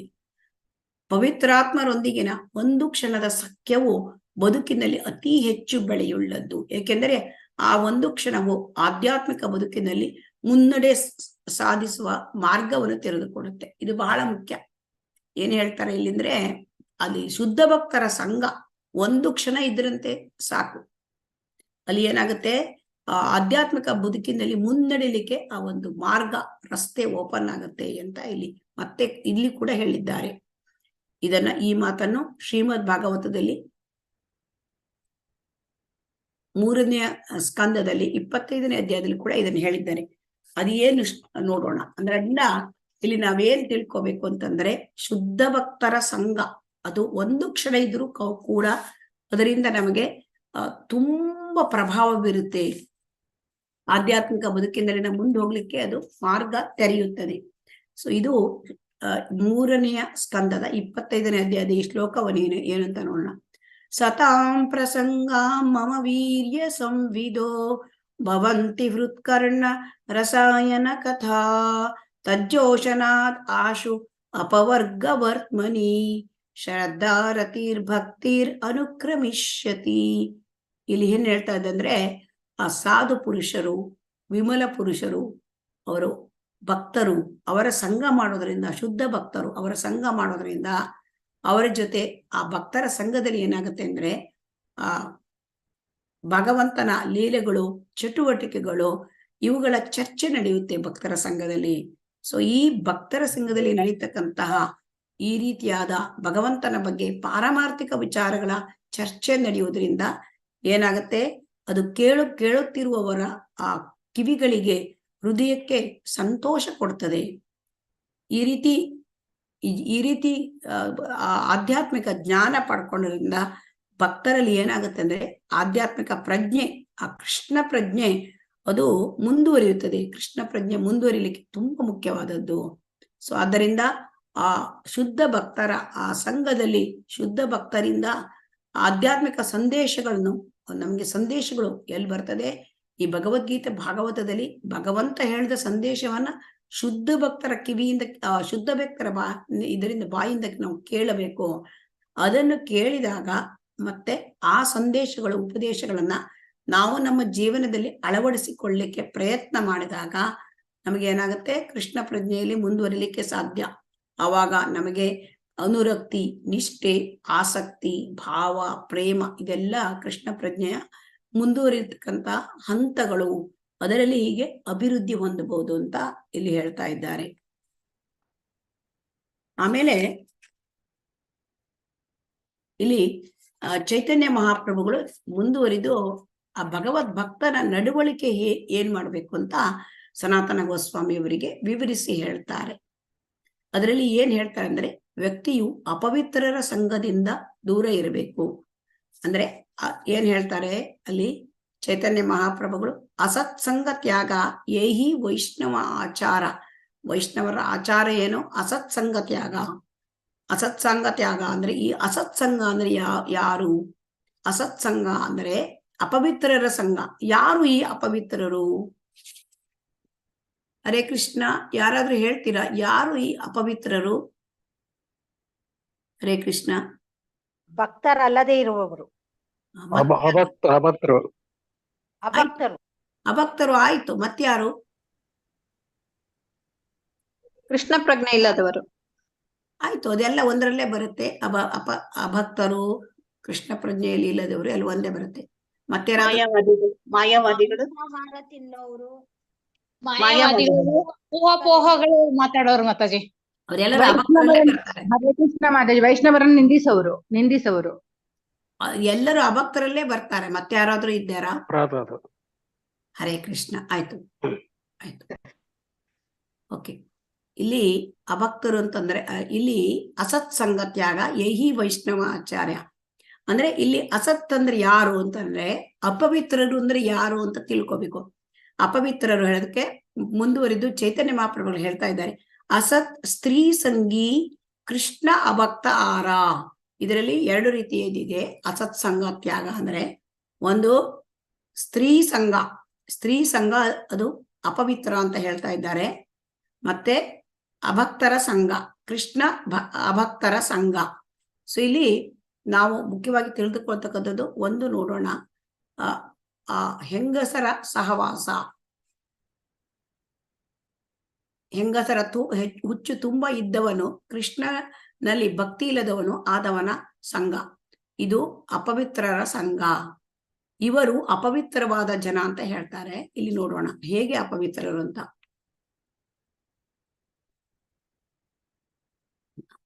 ಆ ಕೃಷ್ಣನ ಶುದ್ಧ ಭಕ್ತರಾದವರು 2 ಬಗೆಯ ಭಕ್ತರಲ್ಲದ ಜನರಿಂದ ದೂರ ಉಳಿಯುವಂತೆ ಚೈತನ್ಯ ಮಹಾಪ್ರಭುಗಳು ಎಚ್ಚರ ಕೊಟ್ಟಿದ್ದಾರೆ. ಸ್ತ್ರೀ ಲೋಲನಾದ ವ್ಯಕ್ತಿಯ ಸಂಘವನ್ನು ತ್ಯಜಿಸತಕ್ಕದ್ದು. ಯಾಕೆ ಅಂತಂದ್ರೆ ಇಲ್ಲಿ ನೋಡಿ ಹೇಳ್ತಾರೆ, 3ನೆಯ ಸ್ಕಂದದಲ್ಲಿ 31ನೇ ಅಧ್ಯಾಯದಲ್ಲಿ ಹೇಳ್ತಾರೆ, ಸತ್ಯಂ ಶೌಚಂ ದಯಾ ಮೌನಂ ಬುದ್ಧಿ ಶ್ರೀರ್ಹೀರ್ ಯಶ ಕ್ಷಮ ಶಮೋದಮೋ ಭಗಶ್ಚೇತಿ ಯತ್ ಸಂಗಾತ್ ಯಾತಿ ಸಂಶಯಂ. ಇಲ್ಲಿ ಸ್ತ್ರೀ ಸಂಘ ಮಾಡುವುದು ಮತ್ತೆ ಸ್ತ್ರೀ ಲೋಲುಪನಾದವರ ಸಂಘ ಮಾಡ್ತಕ್ಕಂಥದ್ದು 2 ರೀತಿ. ಸ್ತ್ರೀ ಸಂಘವನ್ನ ಡೈರೆಕ್ಟ್ ಮಾಡೋದು ಅಥವಾ ಸ್ತ್ರೀ ಲೋಲುಪರ ಸಂಘ, ಯಾರು ಸ್ತ್ರೀಯರ ಸಂಘವದಲ್ಲಿ ಇರ್ತಾರೆ ಅವರ ಸಂಘವನ್ನು ಮಾಡುವುದು. ಇದು 2ರಿಂದ ಏನಾಗುತ್ತೆ, ಅದು ಮಾಡಬಾರ್ದು ಅಂತ ಹೇಳ್ತಾರೆ.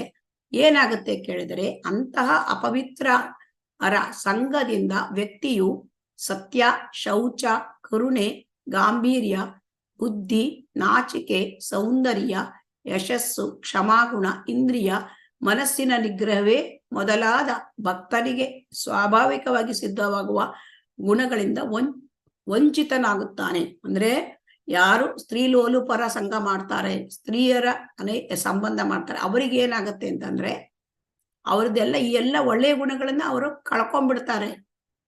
ಸತ್ಯ, ಶೌಚ ಇರುವುದಿಲ್ಲ, ಕರುಣೆ ಇರುವುದಿಲ್ಲ, ನಾಚಿಕೆ ಇರುವುದಿಲ್ಲ, ಆಮೇಲೆ ಕ್ಷಮಾಗುಣ ಕಳ್ಕೊಂಡ್ಬಿಡ್ತಾರೆ, ಇಂದ್ರಿಯ ನಿಗ್ರಹ ಇರುವುದಿಲ್ಲ. ಸೊ ಹಾಗಾಗಿ ಇಂತಹ ಶ್ರೀಮದ್ ಭಾಗವತದಲ್ಲಿ ಏನ್ ಹೇಳಿದ್ದಾರೆ, ಸ್ತ್ರೀ ಲೋಲರ ಸಂಪರ್ಕ ಮಾಡಿದಾಗ ಮನುಷ್ಯನಿಗೆ ಆಗುವಷ್ಟು ಹೀನಾಯ ಎಂದೂ ಆಗದು. ಸೊ ಅಲ್ಲಿ ಏನಾಗುತ್ತೆ, ಹೀನಾಯ ಪರಿಸ್ಥಿತಿ ಬರ್ತದೆ ಅಂತ ಹೇಳ್ತಾರೆ. ಅಲ್ಲಿ ಏನಂತಂದ್ರೆ, ಕೃಷ್ಣ ಪ್ರಜ್ಞೆಯಲ್ಲಿ ಮುಂದುವರಿಯಬೇಕು ಅಂತಂದ್ರೆ ಸ್ತ್ರೀಯರ ಮತ್ತು ಅಭಕ್ತರ ಸಂಘವನ್ನ ಬಿಡಬೇಕು. ಯಾಕೆಂದ್ರೆ ಸ್ತ್ರೀಯರ ಸಂಘ ಮತ್ತು ಅಭಕ್ತರ ಸಂಘ ಅದು ಆತ್ಮಹತ್ಯೆಗಿಂತ ಅಪಾಯ, ಆತ್ಮಹತ್ಯೆ ಮಾಡ್ಕೊಳ್ಳೋದಕ್ಕಿಂತ ಅಪಾಯ ಅಂತ ಹೇಳ್ತಾರೆ. ಸಂಗಮ್ನ ಕುರಿಯ ಶೋಚೇಶು ಯೋಷಿತ್ ಕ್ರೀಡಾ ಮೃಗೇಶು.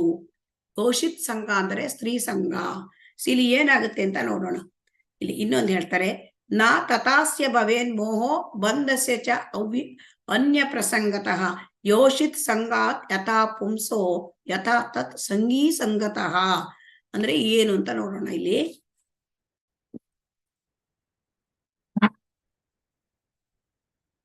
ಅಂದ್ರೆ ಹೆಂಗಸಿನ ಸಂಘ ಮತ್ತು ಹೆಂಗಸಿನ ಸಂಘದಲ್ಲಿ ಇರ್ತಕ್ಕಂಥವರ ಸಂಘ, ಇದರಿಂದ ಒಬ್ಬ ವ್ಯಕ್ತಿ ಐಹಿಕ ಜೀವನಕ್ಕೆ ಬದ್ಧನಾಗ್ತಾನೆ.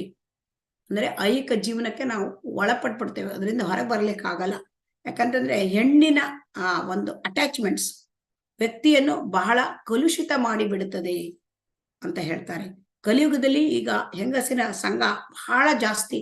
ಯಾಕಂದ್ರೆ ಎಲ್ಲಿ ಹೋದ್ರು ನೀವು ಯಾವ ಅಂಗಡಿ ಯಾವ ಒಂದು ಇದಕ್ಕೆ ಹೋದ್ರು ಹೆಚ್ಚಾಗಿ ಕಟ್ಔಟ್ಸ್ ಗಳಲ್ಲಿ, ಆಮೇಲೆ ಇದು ಅಂದ್ರೆ ಹೆಣ್ಣಿನ ಒಂದು ಚಿತ್ರಗಳೇ ಹೆಚ್ಚಿರುತ್ತೆ. ಯಾವುದೇ ಒಂದು ಇದನ್ನ ಮಾರುಕಟ್ಟೆಯಲ್ಲಿ ಯಾವುದೇ ವಸ್ತುಗಳನ್ನ ಸೇಲ್ ಮಾಡ್ಬೇಕು ಅಂದ್ರೆ ಅಲ್ಲಿ ಹಿಂದೆ ಹೆಣ್ಣಿನ ಚಿತ್ರ ಇರುತ್ತೆ. ಸೊ ಹಾಗಾಗಿ ಇಲ್ಲಿ ಕಲಿಯುಗದಲ್ಲಿ ಏನಾಗುತ್ತೆ, ಜೀವನದ ಪ್ರತಿ ಹೆಜ್ಜೆಯಲ್ಲೂ ಕೂಡ ಹೆಣ್ಣಿನ ಸಹವಾಸ ಉಂಟಾಗುತ್ತದೆ. ಅಡ್ವರ್ಟೈಸ್ಮೆಂಟ್ಸ್ ಎಲ್ಲ ಹೆಚ್ಚು ಹೆಂಗಸರಿದ್ದು. ಸೊ ಹಾಗಾಗಿ ಹೆಂಗಸಿನ ವ್ಯಾಮೋಹ, ಆಕರ್ಷಣೆ ಹೆಚ್ಚಾಗ್ತಾ ಹೋಗುತ್ತೆ. ಹಾಗಾಗಿ ಕಲಿಯುಗದಲ್ಲಿ ಬಹಳ ಎಚ್ಚರಿಕೆಯಿಂದ ಇರಬೇಕು ಅಂತ ಹೇಳ್ತಾರೆ. ಸೊ ವೈದಿಕ ಸಂಸ್ಕೃತಿಯಲ್ಲಿ ಸ್ತ್ರೀಯರ ಸಹವಾಸನ ಬಹಳ ಎಚ್ಚರಿಕೆಯಿಂದ ಮಾಡಬೇಕು ಅಂತ ಹೇಳ್ತಾರೆ. ಸಂಗಮ್ನ ಕುರಿಯಾತ್ ಶೋಚೇಶು ಯೋಷಿತ್ ಕ್ರೀಡಾ ಮೃಗೇಶು. ಅಂದ್ರೆ ಕೆಲವರು ಹೆಂಗಸಿಗೆ ಅಂದ್ರೆ ಜೊತೆ ನಾಯಿ ಅಂತ ನಾಯಿಗೆ ಹೇಗೆ ಕುಣಿಸ್ತಾರೆ ಹಾಗೆ ಕುಣಿಸ್ತಾರಂತೆ ಹೆಂಗಸ. ಅಂದ್ರೆ ತುಂಬಾ ಗಂಡಸನನ್ನ ಕೈಯಲ್ಲಿ ಇಟ್ಕೊಳ್ತಾರೆ ಮತ್ತು ವ್ಯಾಮೋಹದಲ್ಲಿ ಸಿಕ್ಕಿ ಬೀಳ್ತಾರೆ ಅಂತ ಇಲ್ಲಿ ಹೇಳ್ತಾ ಇದ್ದಾರೆ. ಅಂದ್ರೆ ಈಗ ಆ 4 ಆಶ್ರಮಗಳಲ್ಲಿ ಬ್ರಹ್ಮಚರ್ಯ ಮತ್ತೆ ವಾನಪ್ರಸ್ಥ, ಸನ್ಯಾಸಿ, ಈ 3 ಆಶ್ರಮಗಳಲ್ಲಿ ಕೂಡ ಸ್ತ್ರೀ ಸಹವಾಸಕ್ಕೆ ಯಾವ ಒಂದು ಇದು ಇಲ್ಲ. ಸ್ತ್ರೀ ಸಹವಾಸಕ್ಕೆ ಅಲ್ಲಿ ಪರ್ಮಿಷನ್ ಇಲ್ಲ. ಆದರೆ ಸ್ತ್ರೀ ಸಹವಾಸ ಪರ್ಮಿಷನ್ ಗೃಹಸ್ಥರಿಗೆ ಮಾತ್ರ ಇದೆ. ಸೊ ಹಾಗಾಗಿ ಗೃಹಸ್ಥರಲ್ಲೂ ಕೂಡ ರೆಗ್ಯುಲೇಟೆಡ್, ಅವರಿಗೆ ನಿಯಮಬದ್ಧವಾಗಿ ಸ್ತ್ರೀ ಸಂಘ ಮಾಡಬೇಕು ಅಂತ ಇದೆ. ಸೊ ಹಾಗಾಗಿ ಇಲ್ಲಿ ಐಕ್ಯದ ಬಿಡುಗಡೆಗೆ ಬೇಕಾದರೆ ಸ್ತ್ರೀ ಸಂಘವನ್ನ ಬಿಡಬೇಕು ಅಂತ ಹೇಳ್ತಾ ಇದ್ದಾರೆ. ಹಾಗಾಗಿ ಇಲ್ಲಿ ನಾವು ತುಂಬಾ ಅಂದ್ರೆ ಚೆನ್ನಾಗಿ ಅರ್ಥ ಮಾಡ್ಕೊಳ್ಬೇಕು ಅವರು ಯಾಕೆ ಹಾಗೆ ಹೇಳಿದ್ದಾರೆ ಅಂತ.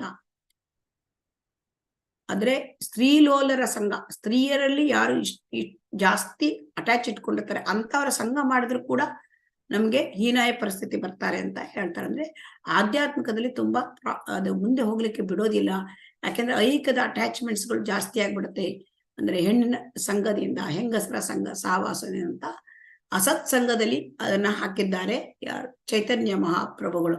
ಸೊ ಅಂದ ಅಸತ್ ಸಂಘದಲ್ಲಿ ಒಂದು ಸ್ತ್ರೀ ಸಂಘ, ಸ್ತ್ರೀ ಲೋಲುಪರ ಸಂಘ, ಇವೆರಡು ಕೂಡ ಅದು ಏನು ಅಂತಂದ್ರೆ ಅದು ಅಪವಿತ್ರ ಸಂಘ, ಸೊ ಅಪವಿತ್ರ ಆಗ್ತದೆ ಅಂತ ಹೇಳ್ತಾರೆ. ಮುಂದೆ ಚೈತನ್ಯ ಮಹಾಪ್ರಭುಗಳು ಈಗ ಅಭಕ್ತರ ಸಂಘದ ಬಗ್ಗೆ ಹೇಳ್ತಾರೆ. ಆ ಅಭಕ್ತ, ಕೃಷ್ಣ ಭಕ್ತ ಯಾರು ಅಲ್ಲ, ಅವರು ಅಭಕ್ತರು. ಸೊ ಇಲ್ಲಿ ಅಭಕ್ತರ ಬಗ್ಗೆ ಚೈತನ್ಯ ಮಹಾಪ್ರಭುಗಳು ಕಾತ್ಯಾಯನ ಸಂಹಿತೆಯಿಂದ ಒಂದು ಶ್ಲೋಕ ಹೇಳ್ತಾರೆ. ಪ್ರಭು ಭಕ್ತರಲ್ಲದವರ ಸಂಪರ್ಕದಿಂದ, ಅಂದ್ರೆ ಯಾರು ಅಭಕ್ತರಿದ್ದಾರೆ ಅವರ ಸಂಪರ್ಕಕ್ಕಿಂತ ಒಂದು ನಾವು ಕೆಂಡ ತುಂಬಿದ ಕುಂಡದಲ್ಲಿ ಬಂಧನೆ ಆಗ್ಬೋದಂತೆ. ಅಂದ್ರೆ ಒಂದು ನೀವು ಊಹಿಸ್ಕೊಳ್ಬೇಕು, ಒಂದು ರೂಮಲ್ಲಿ ಕೆಂಡ ತುಂಬಿಟ್ಟಿದ್ದಾರೆ ಒಂದು ಕೋಣೆಯಲ್ಲಿ, ಮತ್ತು ನಾವು ಅಥವಾ ಒಂದು ಇದು ಆ ಜಾಗದಲ್ಲಿ ನಮ್ಮನ್ನ ಬಂಧನ ಮಾಡ್ತಾರೆ. ತುಂಬಾ ತಗದಗ ಉರಿಯುವ ಕೆಂಡ, ಅಲ್ಲಿ ನಮ್ಮನ್ನು ಕೂಡಿ ಹಾಕ್ಬಿಡ್ತಾರೆ. ಅದಾದ್ರೂ ಓಕೆ ಅಂತೆ, ಆ ಒಂದು ಕಷ್ಟವನ್ನಾದ್ರೂ ನಾವು ತಡ್ಕೊಳ್ಬಹುದಂತೆ. ಆದರೆ ಅಭಕ್ತರವದವರ ಸಂಘ ಮಾಡಿದರೆ ಅದು ಇದಕ್ಕಿಂತ ಕೆಟ್ಟದು. ಸೊ ಹಾಗಾಗಿ ನಾವು ಯೋಚನೆ ಮಾಡ್ಬೇಕು ಏನಂತಂದ್ರೆ, ಅಭಕ್ತರಾದವರು ಅಂತಂದ್ರೆ ಎಷ್ಟು ಕೆಟ್ಟದು ಅಂತ. ಅವರ ಸಂಘ, ಅಭಕ್ತರ ಸಂಘ ಎಷ್ಟು ನಮಗೆ ತುಂಬಾ ಅಂದ್ರೆ ಕೆಟ್ಟದನ್ನುಂಟು ಮಾಡುತ್ತೆ. ಅಂದ್ರೆ ನಮಗೆ ಕೃಷ್ಣ ಪ್ರಜ್ಞೆಯಲ್ಲಿ ಹೋಗ್ಲಿಕ್ಕೆ, ಮುಂದುವರಿಲಿಕ್ಕೆ ನಮಗೆ ಸಾಧ್ಯ ಇಲ್ಲ. ಈಗ ಅಭಕ್ತರು ಯಾರು ಅಂತ ಆಲ್ರೆಡಿ ನೀವು ಉತ್ತರ ಹೇಳಿದ್ದೀರಿ. ಅಭಕ್ತರಲ್ಲಿ ಅವರು ಅಂದ್ರೆ ಕೃಷ್ಣ ಪ್ರಜ್ಞೆಯಲ್ಲಿ ಕೃಷ್ಣನಲ್ಲಿ ಕೃಷ್ಣ ಭಕ್ತರಲ್ಲದವರೆಲ್ಲರೂ ಅಭಕ್ತರು. ಅವರನ್ನೆಲ್ಲ ನೀವು ಹೇಳಿದ್ದೀರಿ, ನಿರಾಕಾರವಾದಿಗಳು, ಮಾಯಾವಾದಿಗಳು, ಅವ್ರನ್ನೆಲ್ಲ ಹೇಳಿದ್ದೀರಿ.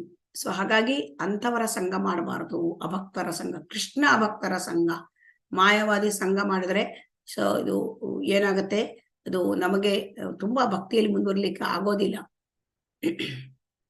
ಸೊ ಹಾಗಾಗಿ ಅವ್ರು ಹೇಳ್ತಾರೆ, ಪ್ರಭು ಚೈತನ್ಯ ಮಹಾಪ್ರಭುಗಳು ಇದನ್ನ ಕೋಟ್ ಮಾಡಿದ್ದಾರೆ ಕಾತ್ಯಾಯನಿ ಸಂಹಿತೆ. ಅಂದ್ರೆ ಈ ಅಭಕ್ತರ ಸಂಘ ಮಾಡೋದಕ್ಕಿಂತ ನಾವು ಆ ಕೆಂಡದ ಒಂದು ಇದರಲ್ಲಿ ಕೆಂಡ ತುಂಬಿದ ಕುಂಡದಲ್ಲಿ ನಾವು ಇರ್ಬೋದಂತೆ.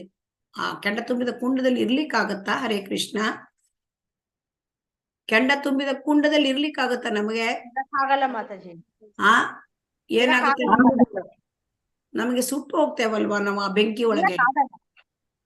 ಅದಾದ್ರೂ ಸಹಿಸ್ಬೋದಂತೆ, ಅದನ್ನಾದ್ರೂ. ಆದರೆ ಕೃಷ್ಣ ಅಭಕ್ತರ ಸಂಘ ನಮಗೆ ಅದು ತುಂಬಾ ನಮಗೆ ತೊಂದರೆ ಕೊಡುತ್ತೆ, ನಮಗೆ ಭಕ್ತಿಯಲ್ಲಿ ಮುಂದುವರ್ಲಿಕ್ಕೆ ಆಗೋದೇ ಇಲ್ಲ. ಸೊ ಹಾಗಾಗಿ ಸಹವಾಸ ಸಂಘ ತುಂಬಾ ಮುಖ್ಯವಾದದ್ದು. ಸೊ ಅಧಾರ್ಮಿಕರು ಅಥವಾ ಪ್ರಭುವಿನಲ್ಲಿ, ಪರಮ ಪ್ರಭುವಿನಲ್ಲಿ ಭಕ್ತಿ ಇಲ್ಲದವರ ಜನರ ಮುಖಗಳನ್ನು ಸಹ ನೋಡಬಾರದೆಂದು ಹೇಳಲಾಗಿದೆ. ನೋಡಿ, ಹಾಗೆ ಮಾಡ್ಲಿಕ್ಕೆ ನಮಗೆ ಆಗೋದಿಲ್ಲ, ಯಾಕಂದ್ರೆ ಸಮಾಜದಲ್ಲಿ ನಾವು ಬದುಕ್ತೇವೆ.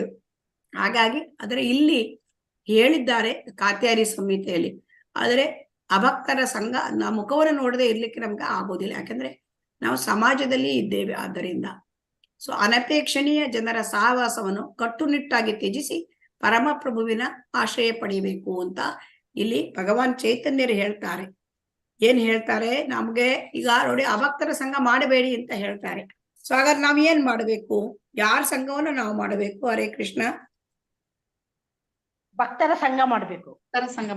ಆ ಭಕ್ತರ ಸಂಘ ಮಾಡ್ಲಿಕ್ಕೆ ನಮಗೇನು ಇದನ್ನು ಕೊಟ್ಟಿದ್ದಾರೆ, ನಮಗೆ ಏನು ಒಂದು ವ್ಯವಸ್ಥೆ ಮಾಡಿಕೊಟ್ಟಿದ್ದಾರೆ? ಹರೇ ಕೃಷ್ಣ. ಗುರು ಪರಂಪರೆ, ಗುರುಲಿಂದ ನಾವು ಬಂದಿರ್ಬೇಕು ಮಾತಾಜಿ. ಏನು ಗುರು ಪರಂಪರೆಯಿಂದ ಬಂದಿರೋ ಜೊತೆ ನಮಗೆ ಭಕ್ತರ ಸಂಘ ಬೇಕು ಅಂತ ಇಸ್ಕಾನ್ ಸಂಸ್ಥೆಯನ್ನ ಚೈತನ್ಯ ಮಹಾಪ್ರಭುಗಳು ಮಾಡಿದ್ದಾರೆ, ಎಲ್ಲ ರೆಡಿ ಮಾಡಿಟ್ಟಿದ್ದಾರೆ ಚೈತನ್ಯ ಇವರು ಶ್ರೀಲ ಪ್ರಭುಪಾದರು, ಹರೇ ಕೃಷ್ಣ, ಸಾರಿ ಚೈತನ್ಯ ಇದೆ, ಶ್ರೀಲ ಪ್ರಭುಪಾದರು. ಸೊ ಅವ್ರು ಏನ್ ಮಾಡಿದ್ದಾರೆ, ನಮಗೆ ಭಕ್ತರ ಸಂಘದಲ್ಲಿ ನಾವಿರ್ಬೇಕು ಅಂತ ಇಸ್ಕಾನ್ ಸಂಸ್ಥೆಯನ್ನು ಸ್ಥಾಪಿಸಿದ್ದಾರೆ.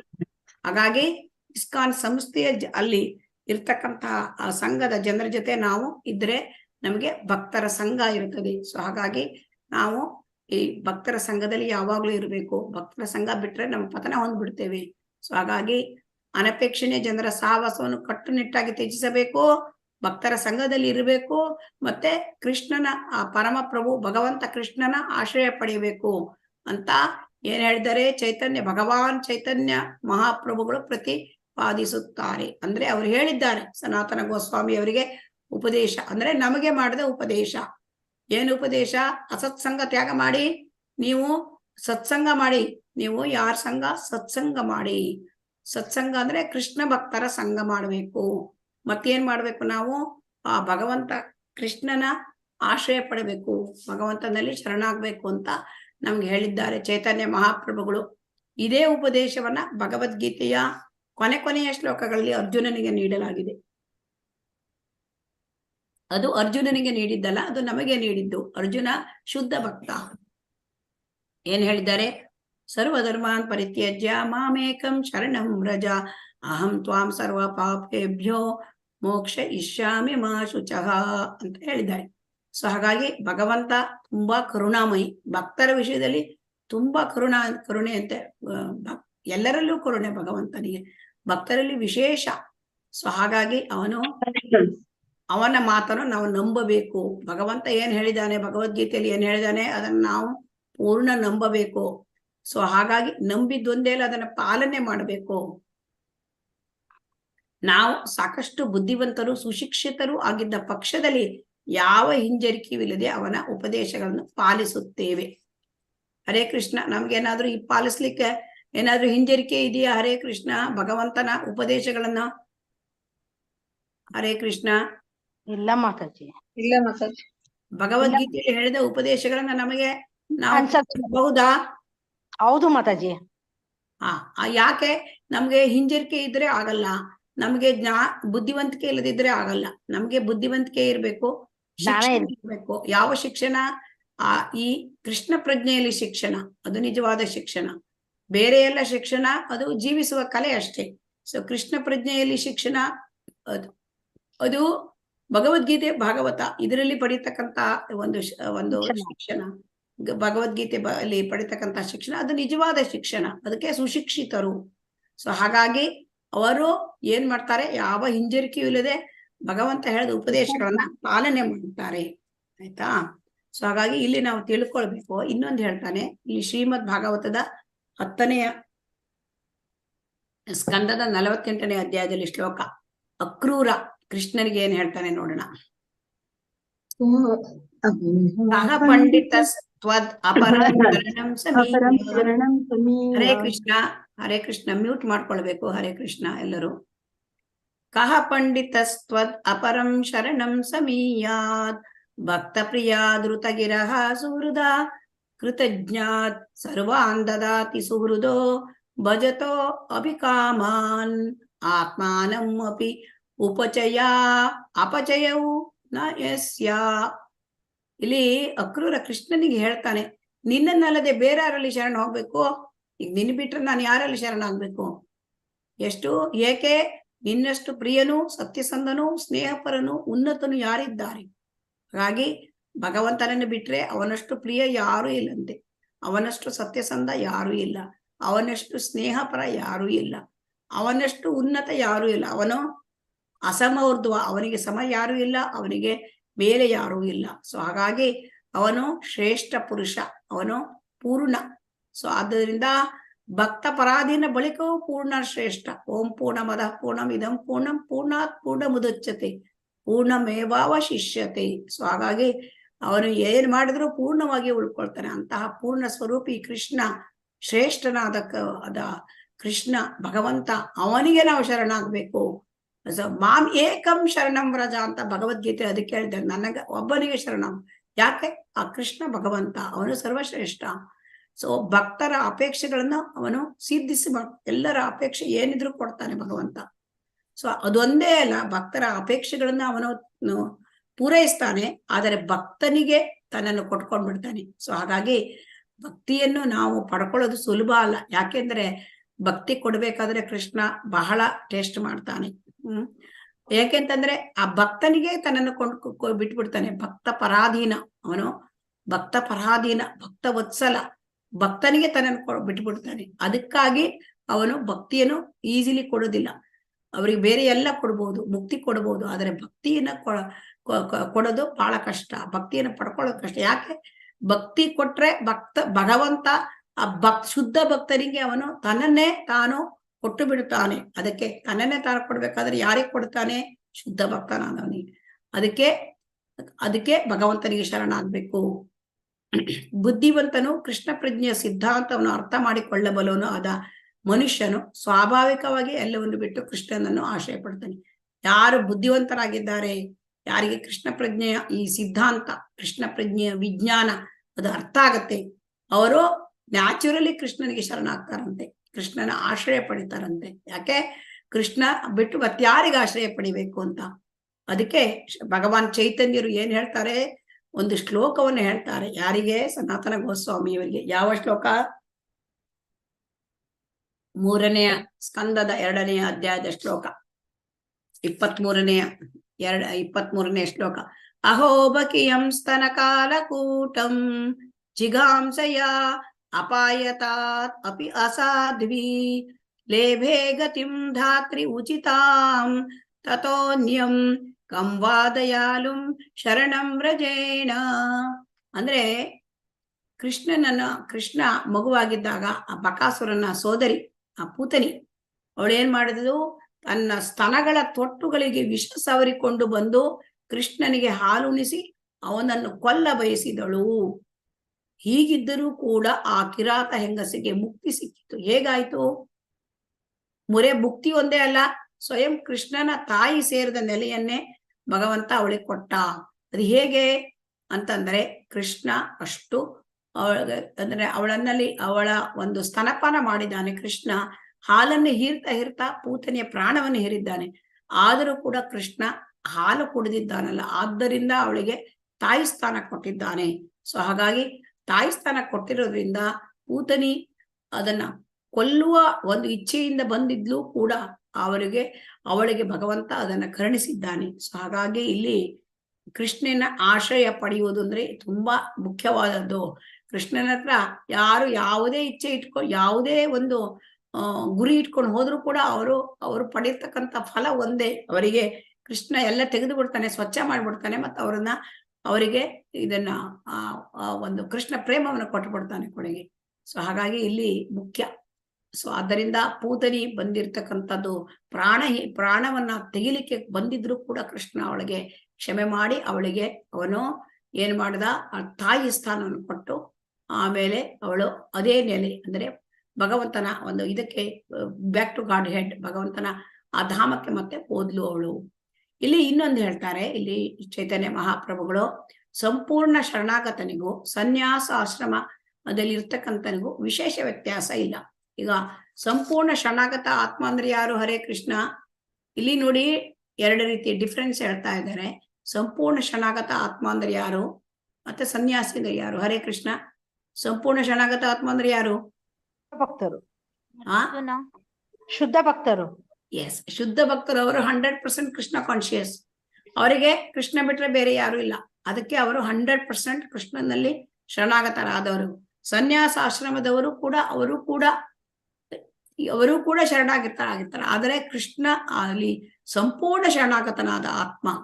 ಸೊ ಅವರಲ್ಲಿ ವ್ಯತ್ಯಾಸ ಏನು ಕೇಳಿದ್ರೆ, ಪೂರ್ಣ ಶರಣಾಗತನಾದವನು ಕೃಷ್ಣನನ್ನೇ ಅವಲಂಬಿಸಿರುತ್ತಾನೆ, ಬೇರೆ ಯಾವುದನ್ನು ಅವಲಂಬಿಸಿರೋದಿಲ್ಲ. ಸೊ ಅದೇ ಡಿಫರೆನ್ಸ್ ಇದೆ. ಹಾಗಾಗಿ ಸ್ವಲ್ಪನೂ ಕೂಡ ಬೇರೆ ಯಾವುದರಲ್ಲೂ ಅವಲಂಬನೆ ಇಲ್ಲ. ಹಾಗಾಗಿ ಇಲ್ಲಿ ಶರಣಾಗತಿಗೆ ಮೂಲಭೂತ ಮಾರ್ಗದರ್ಶಿ ಸೂತ್ರಗಳು ಯಾವುದು? ಯಾರು ಹೇಳ್ತೀರಾ? ಹರೇ ಕೃಷ್ಣ. ಶರಣಾಗತಿ ಮೂಲ ಸೂತ್ರ ಏನು?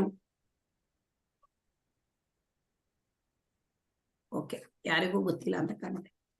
ಆನುಕೂಲಸ್ಯ ಸಂಕಲ್ಪಃ ಪ್ರಾತಿಕೂಲಸ್ಯ ವರ್ಜನಂ ರಕ್ಷಿಷ್ಯತಿ ವಿಶ್ವಾಸೋ ಗೋಪ್ತೃತ್ವೇ ವರ್ಣಂ ತಥಾ ಆತ್ಮನಿಕ್ಷೇಪ ಕಾರ್ಪಣ್ಯಂ ಷಡ್ವಿಧ ಶರಣಾಗತಿಗೆ 6 ಮೂಲಭೂತ ಮಾರ್ಗದರ್ಶಿ. ಇದು ಏನು ನೋಡೋಣ.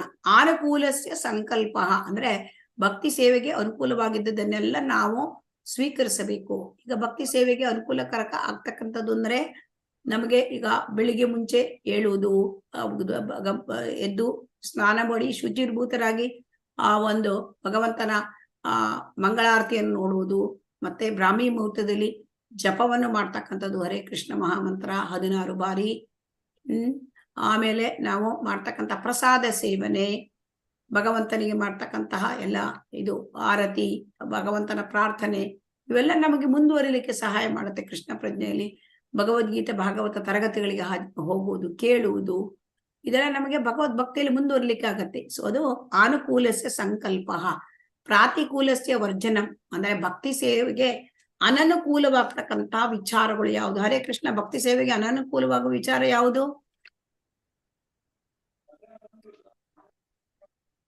ಹರೇ ಕೃಷ್ಣ. ಮಾತಾಜಿ, ಹೆಚ್ಚಿಗೆ ಊಟ ಮಾಡೋದು, ಹೆಚ್ಚು ನಿದ್ರೆ,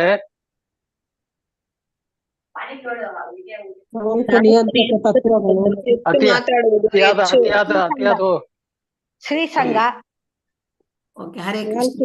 ಹರೇ ಕೃಷ್ಣ ಹೇಳ್ತೇನೆ ಅಂತ. ಅತ್ಯಾಹಾರ ಪ್ರಯಾಸಶ್ಚ ಪ್ರಜಲ್ಪೋ ನಿಯಮಾಗ್ರಹ ಜನಸಂಗಶ್ಚ ಲೌಲ್ಯಂ ಚ ಷಡ್ಭಿರ್ಭಕ್ತಿರ್ವಿನಶ್ಯತಿ. ಸೊಗೆ ಅವಶ್ಯಕತೆಗಿಂತ ಹೆಚ್ಚಾಗಿ ಆಹಾರ ಸೇವನೆ ಮಾಡ್ತಕ್ಕಂಥದ್ದು, ಹೆಚ್ಚಾಗಿ ಒಂದು ಹಣವನ್ನ ಸಂಗ್ರಹ ಮಾಡ್ತಕ್ಕಂಥದ್ದು, ಪಡೆಯಲು ಅತಿ ಕಷ್ಟವಾಗಿರ್ತಕ್ಕಂಥ ಲೌಕಿಕ ವಸ್ತುಗಳನ್ನ ಅದು ಬೇಕು ಇದು ಬೇಕು ಅಂತ ಅತಿಯಾಗಿ ಕಷ್ಟಪಟ್ಟು ದುಡಿದು ಪ್ರಯಾಸದಿಂದ ತಗೊಳ್ತಕ್ಕಂಥದ್ದು, ಪಡಿತಕ್ಕಂಥದ್ದು. ಆಮೇಲೆ ಒಂದು ಪ್ರಜಲ್ಪ ಅಂದ್ರೆ ಲೌಕಿಕರ ಜೊತೆ ಹಾಳು ಹರಟೆ ಹೊಡೆಯುವುದು. ಮತ್ತೆ ಏನ್ ಹೇಳ್ತಾರೆ ಅಂದ್ರೆ ಇದು ಶಾಸ್ತ್ರ ವಿಧಿಗಳನ್ನೆಲ್ಲ ಮನಸೋ ಇಚ್ಛೆ ಮಾಡ್ತಕ್ಕಂಥದ್ದು, ಅದು ಕೂಡ ಆಗತ್ತೆ. ಸೊ ಹಾಗಾಗಿ ಮತ್ತೆ ಅಭಕ್ತರ ಸಂಘ, ಮತ್ತೆ ಲೌಕಿಕದಲ್ಲಿ ನಾವು ಮುಂದುವರಿಬೇಕು, ಅದು ಇನ್ನೂ ಸಾಧನೆ ಮಾಡಬೇಕು, ಅನೇಕ ಯೋಜನೆಗಳು, ಅದೆಲ್ಲ ಕೂಡ ನಮ್ಮ ಕೃಷ್ಣ ಪ್ರಜ್ಞೆಗೆ ಅನನುಕೂಲವಾದದ್ದು. ಅದನ್ನೆಲ್ಲದನ್ನು ಬಿಟ್ಟು ಬಿಡಬೇಕಂತೆ. ಸೊ ಅನುಕೂಲವಾದದನ್ನ ಮಾಡ್ಲಿಕ್ಕೆ ದೃಢ ಮನಸ್ಸು ಇರಬೇಕು, ಬಿಡ್ಲಿಕ್ಕೂ ದೃಢ ಮನಸ್ಸು ಇರಬೇಕು. ಮನಸ್ಸು ದೃಢವಾಗಿರದೆ ಹೋದ್ರೆ ನಮಗೆ ಬಿಡ್ಲಿಕ್ಕೆ ಆಗಲ್ಲ. ಮತ್ತೆ 4 ನಿಯಂತ್ರಕ ತತ್ವಗಳು, ಕಾಫಿ ಟೀ ಬಿಡಲಿಕ್ಕೆ ಕೆಲವರಿಗೆ ಆಗಲ್ಲ, ಕೆಲವರಿಗೆ ಅಂದ್ರೆ ಅದು ಡ್ರಿಂಕ್ಸ್ ಬಿಡ್ಲಿಕ್ಕೆ ಆಗಲ್ಲ, ಇದೆಲ್ಲ ಇರುತ್ತೆ. ಕೆಲವರಿಗೆ ಅಡಿಕ್ಷನ್ ಲೈಬಿಲಿಟೀಸ್, ಅವರಿಗೆ ಸ್ಮೋಕಿಂಗ್ ಬಿಡ್ಲಿಕ್ಕೆ ಆಗಲ್ಲ, ಕೆಲವರಿಗೆ ಡ್ರಗ್ ಅಡಿಕ್ಟ್ಸ್ ಇದೆಲ್ಲ ಇರ್ತಾರೆ. ಅದನ್ನೆಲ್ಲ ಬಿಡ್ಲಿಕ್ಕೆ ಮನಸ್ಸು ದೃಢ ಮನಸ್ಸು ಮಾಡ್ಬೇಕು. ಅದೆಲ್ಲ ಕೃಷ್ಣ ಪ್ರಜ್ಞೆಗೆ ಮಾಂಸ ತಿನ್ನುವುದು ಅದೆಲ್ಲ ಅದು ಕೃಷ್ಣ ಪ್ರಜ್ಞೆಗೆ ಅದು ತೊಂದರೆ. ಸೊ ಹಾಗಾಗಿ ಅದನ್ನ ಬಿಡ್ಲಿಕ್ಕೆ ನಾವು ದೃಢ ಮನಸ್ಸು ಮಾಡಬೇಕು. ಆಮೇಲೆ ಇದು ಭಕ್ತಿ ಸೇವೆಗೆ ಎರವಾಗಬೇಕಾದ ಅಂದ್ರೆ ಭಕ್ತಿ ಸೇವೆಗೆ ತೊಂದರೆ ಕೊಡ್ತಕ್ಕಂತ ಅಡ್ಡಿ ಆಗ್ತಕ್ಕಂಥ ಎಲ್ಲವನ್ನ ನಾವು ತ್ಯಜಿಸಬೇಕು ಅಂತ ಹೇಳಿದ್ದಾರೆ. ಸೊ ಹಾಗಾಗಿ ಇಲ್ಲಿ ಪ್ರಾತಿಕೂಲಸ್ಯ ವರ್ಜನಂ ರಕ್ಷಿಷ್ಯತಿ ಇತಿ ವಿಶ್ವಾಸ, ಇದು ಬಹಳ ಮುಖ್ಯ. ಕೃಷ್ಣನೊಬ್ಬನೇ ತನ್ನನ್ನು ರಕ್ಷಿಸಬಲ್ಲ, ಇದು ನಮಗೆ ವಿಶ್ವಾಸ ಇರಬೇಕು. ಯಾಕೆಂದ್ರೆ ರಕ್ಷಣೆ ಅಂತ ಹೇಳೋದು ಭಗವಂತ ಮಾತ್ರ ಕೊಡಬಲ್ಲ. ರಕ್ಷಣೆ ಮತ್ತಾರು ಕೊಡ್ಲಿಕ್ಕೆ ಬರುತ್ತಾರೆ? ಕೃಷ್ಣ ಇಲ್ಲ ಮಾತಾಜಿ. ಇಲ್ಲ, ನಮ್ಮ ಅಪ್ಪ ಇದ್ದಾನೆ, ಬಹಳ ದೊಡ್ಡ ಶ್ರೀಮಂತ, ನೋಡ್ಕೋತಾನೆ, ನನ್ನ ಹೆಂಡತಿ ಇದ್ದಾಳೆ, ಅವಳೆಲ್ಲ ನಾನು ನೋಡ್ಕೊಂಡ್ಬಿಡ್ತಾಳೆ, ನಮ್ಮ ಹತ್ರ ಬ್ಯಾಂಕ್ ಬ್ಯಾಲೆನ್ಸ್ ಬಹಳ ಇದೆ, ಅದೆಲ್ಲ ನಾವು ಬರ್ಲಿ, ಯಾವ್ದು ಬರಲ್ಲ.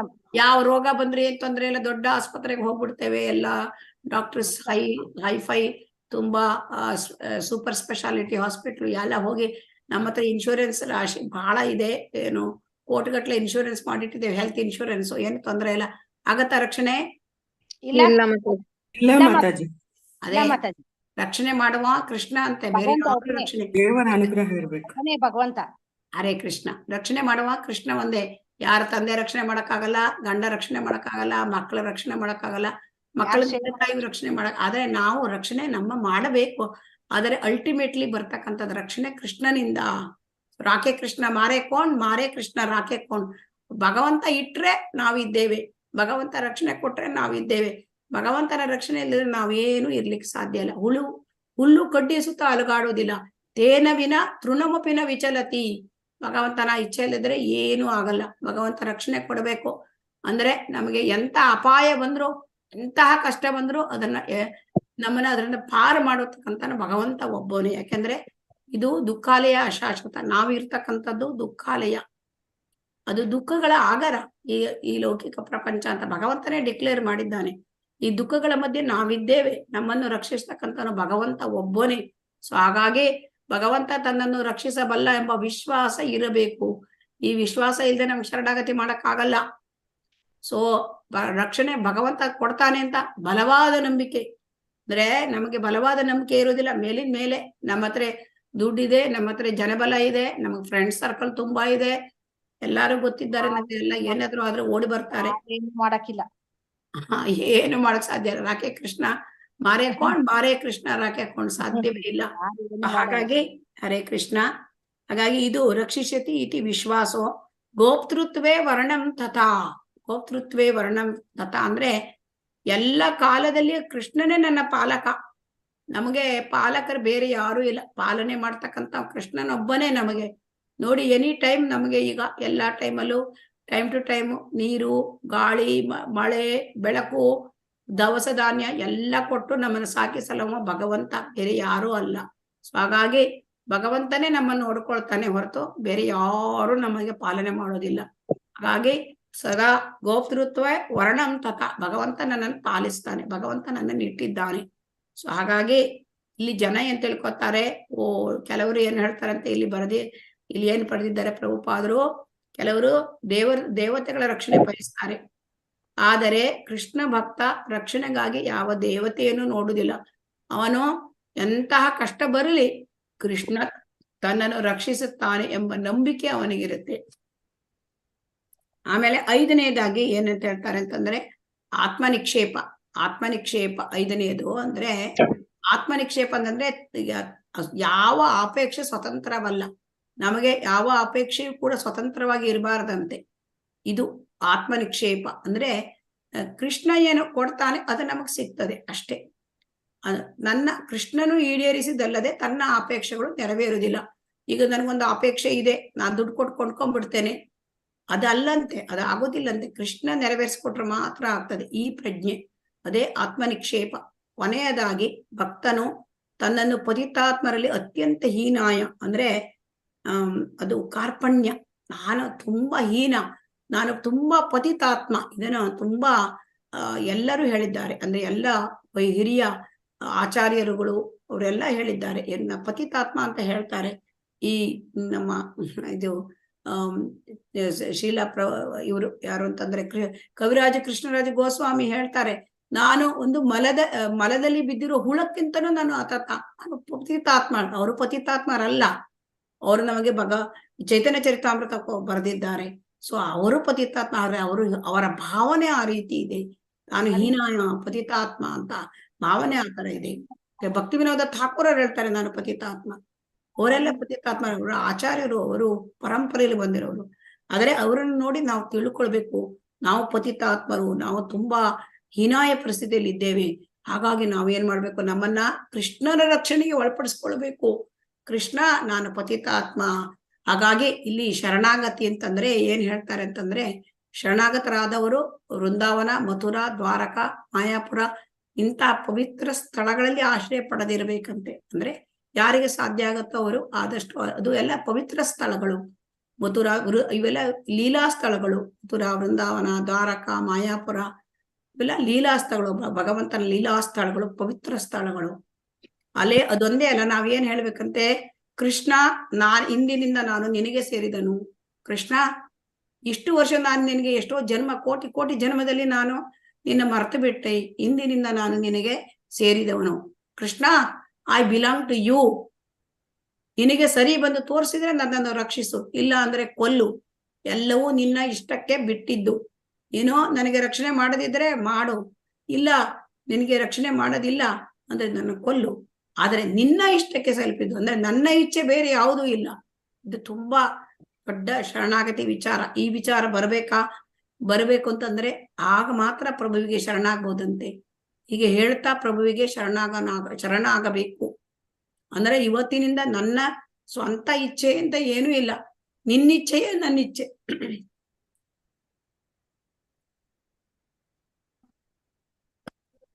ಭಗವಂತನ ಇಚ್ಛೆ ಅಂದ್ರೆ ನಾವು ಮಾಡಿದ ಕರ್ಮಕ್ಕೆ ಅವನೆಲ್ಲ ಫಲ ಕೊಡ್ತಾನೆ. ಹಾಗಾಗಿ ಆ ಕರ್ಮ ಫಲಗಳೆಲ್ಲ ಸವಿಬೇಕು ಅಂದ್ರೆ ಭಗವಂತನಿಗೆ ಶರಣ ಆಗ್ಬೇಕು. ಹಾಗಾಗಿ ಏನ್ ನಾವು ಪಡ್ಕೋಬೇಕು ಅಂದ್ರೆ ಕೃಷ್ಣನ ಪಾದದ ಅಡಿಯಲ್ಲಿ ಶರಣಾಗತಿಯನ್ನ ನಾವು ಪಡ್ಕೊಳ್ಬೇಕು. ಶುದ್ಧ ಭಕ್ತನು ಕೃಷ್ಣನ ಆಶ್ರಯ ಗಳಿಸಬೇಕಾದದ್ದು ಈ ಬಗೆಯಲ್ಲಿ.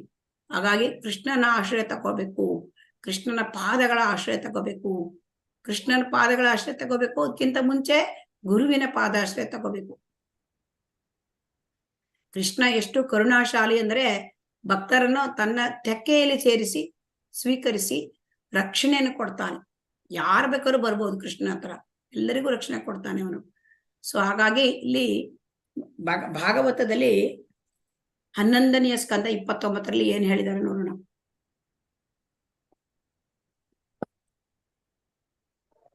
ಅಂದ್ರೆ ಸಾವಿನ ಸಮಯದಲ್ಲಿ ವ್ಯಕ್ತಿ ಏನು ಮಾಡಬೇಕು ಅಂತ ಒಂದು ಪ್ರಶ್ನೆ ಪರೀಕ್ಷಿತ್ ಮಹಾರಾಜರು ಕೇಳಿದ್ರು ಶುಕಮುನಿಗಳಿಗೆ. ಅದಕ್ಕೆ ಉತ್ತರ ಇಲ್ಲಿದೆ, ಏನು ಅಂತ ನೋಡೋಣ. ಮರ್ತ್ಯೋ ಯದಾ ತ್ಯಕ್ತ ಸಮಸ್ತ ಕರ್ಮ ನಿವೇದಿತಾತ್ಮ ವಿಚಿಕೀರ್ಷಿತೋ ಮೇ ತಥಾ ಅಮೃತತ್ವಂ ಪ್ರತಿಪದ್ಯಮಾನೋ ಮಯಾ ಆತ್ಮಭೂಯಾಯ ಚ ಕಲ್ಪತೆ. ವೈ ಅಂದ್ರೆ ನಾವು ಅಂದ್ರೆ ಯಾರು ಈ ಎಲ್ಲ ಕಾಮ್ಯ ಕರ್ಮಗಳನ್ನ ಬಿಟ್ಟು ಸಂಪೂರ್ಣ ಭಗವಂತನಿಗೆ ಸಮರ್ಪಣೆ ಮಾಡ್ಕೊಳ್ತಾರೆ, ಅವರು ಅಂಥವರು ಭಕ್ತಿ ಸೇವೆ ಮಾಡಿಕೊಂಡು ಆ ಭಗವಂತನ ಹೋಗ್ಲಿಕ್ಕೆ ಅವರು ಅರ್ಹರಾಗ್ತಾರೆ. ಜನನ ಮರಣ ಚಕ್ರದಿಂದ ಪಾರಾಗ್ತಾರೆ. ಅಲ್ಲಿ ಹೋಗುವುದು ಒಂದೇ ಅಲ್ಲ, ಭಗವಂತನ ಎಲ್ಲ ಐಶ್ವರ್ಯಗಳನ್ನು ಅವರು ಪಾಲು ಮಾಡ್ಕೊಳ್ತಾರಂತೆ. ಅಷ್ಟು ಅಂದ್ರೆ ಆ ಭಗವಂತನ ಜೊತೆ ಇರ್ಲಿಕ್ಕೆ ಅವರಿಗೆ ಆಗತ್ತೆ. ಸೊ ಅದು ಅಂದ್ರೆ ಇಲ್ಲಿ ಮುಖ್ಯವಾಗಿದ್ದು ಮರಣೋನ್ಮುಖನಾದ ಮನುಷ್ಯನು ಭಗವಂತನ ಪೂರ್ಣವಾದ ಆಶ್ರಯವನ್ನು ಪಡೆದು ಕೃಷ್ಣನ ರಕ್ಷಣೆಗೆ ತನ್ನನ್ನು ಒಳಪಡಿಸ್ಕೊಳ್ಬೇಕು. ನಾವು ಯಾರ ರಕ್ಷಣೆಯಲ್ಲಿ ಇರ್ಬೇಕು? ಕೃಷ್ಣನ ರಕ್ಷಣೆ. ಕೃಷ್ಣನ ರಕ್ಷಣೆಗೆ ಹೋಗ್ಬೇಕಾದ್ರೆ ನಾವು ಕೃಷ್ಣನ ಪಾದಗಳಿಗೆ ಶರಣ ಆಗ್ಬೇಕು. ಆಗ ಅಮರತ್ವವನ್ನು ಪಡಿತಾನೆ. ಅಮರತ್ವ ಪಡೆಯುವುದು ಹೇಗೆ? ಅಮರತ್ವ ಅಂದ್ರೆ ಯಾವಾಗ್ಲೂ ಜನನ ಮರಣ ಇಲ್ಲ. ಭಗವಂತನ ಲೋಕಕ್ಕೆ ಹೋದಾಗ ಅಮರತ್ವ ಸಿಕ್ಕತ್ತೆ. ಅಲ್ಲಿ ಪರಮಪ್ರಭುವಿನ ಜೊತೆಗೂಡಿ ಅಲೌಕಿಕ ಆನಂದವನ್ನು ಅನುಭವಿಸಲು ಅರ್ಹನಾಗ್ತಾನೆ. ಭಗವಂತನ ಲೋಕಕ್ಕೆ ಹೋಗಿ ಆ ಭಗವಂತನ ಜೊತೆ ಅವನ ಲೀಲೆಗಳಲ್ಲಿ ಭಾಗವಹಿಸಿ ಅವನ ಆನಂದದಲ್ಲಿ ನಾವು ಆನಂದವನ್ನ ಅನುಭವಿಸುವುದು, ಅವನ ಜೊತೆಗೆ ಆನಂದವನ್ನು ಅನುಭವಿಸುವುದು. ಹಾಗಾಗಿ ಇಲ್ಲಿ ಆಮೇಲೆ ಒಂದು 5-10 ಮಿನಿಟ್ಸ್ ಹೋಗ್ಬೋದು, ಜಾಸ್ತಿ ಉಂಟು.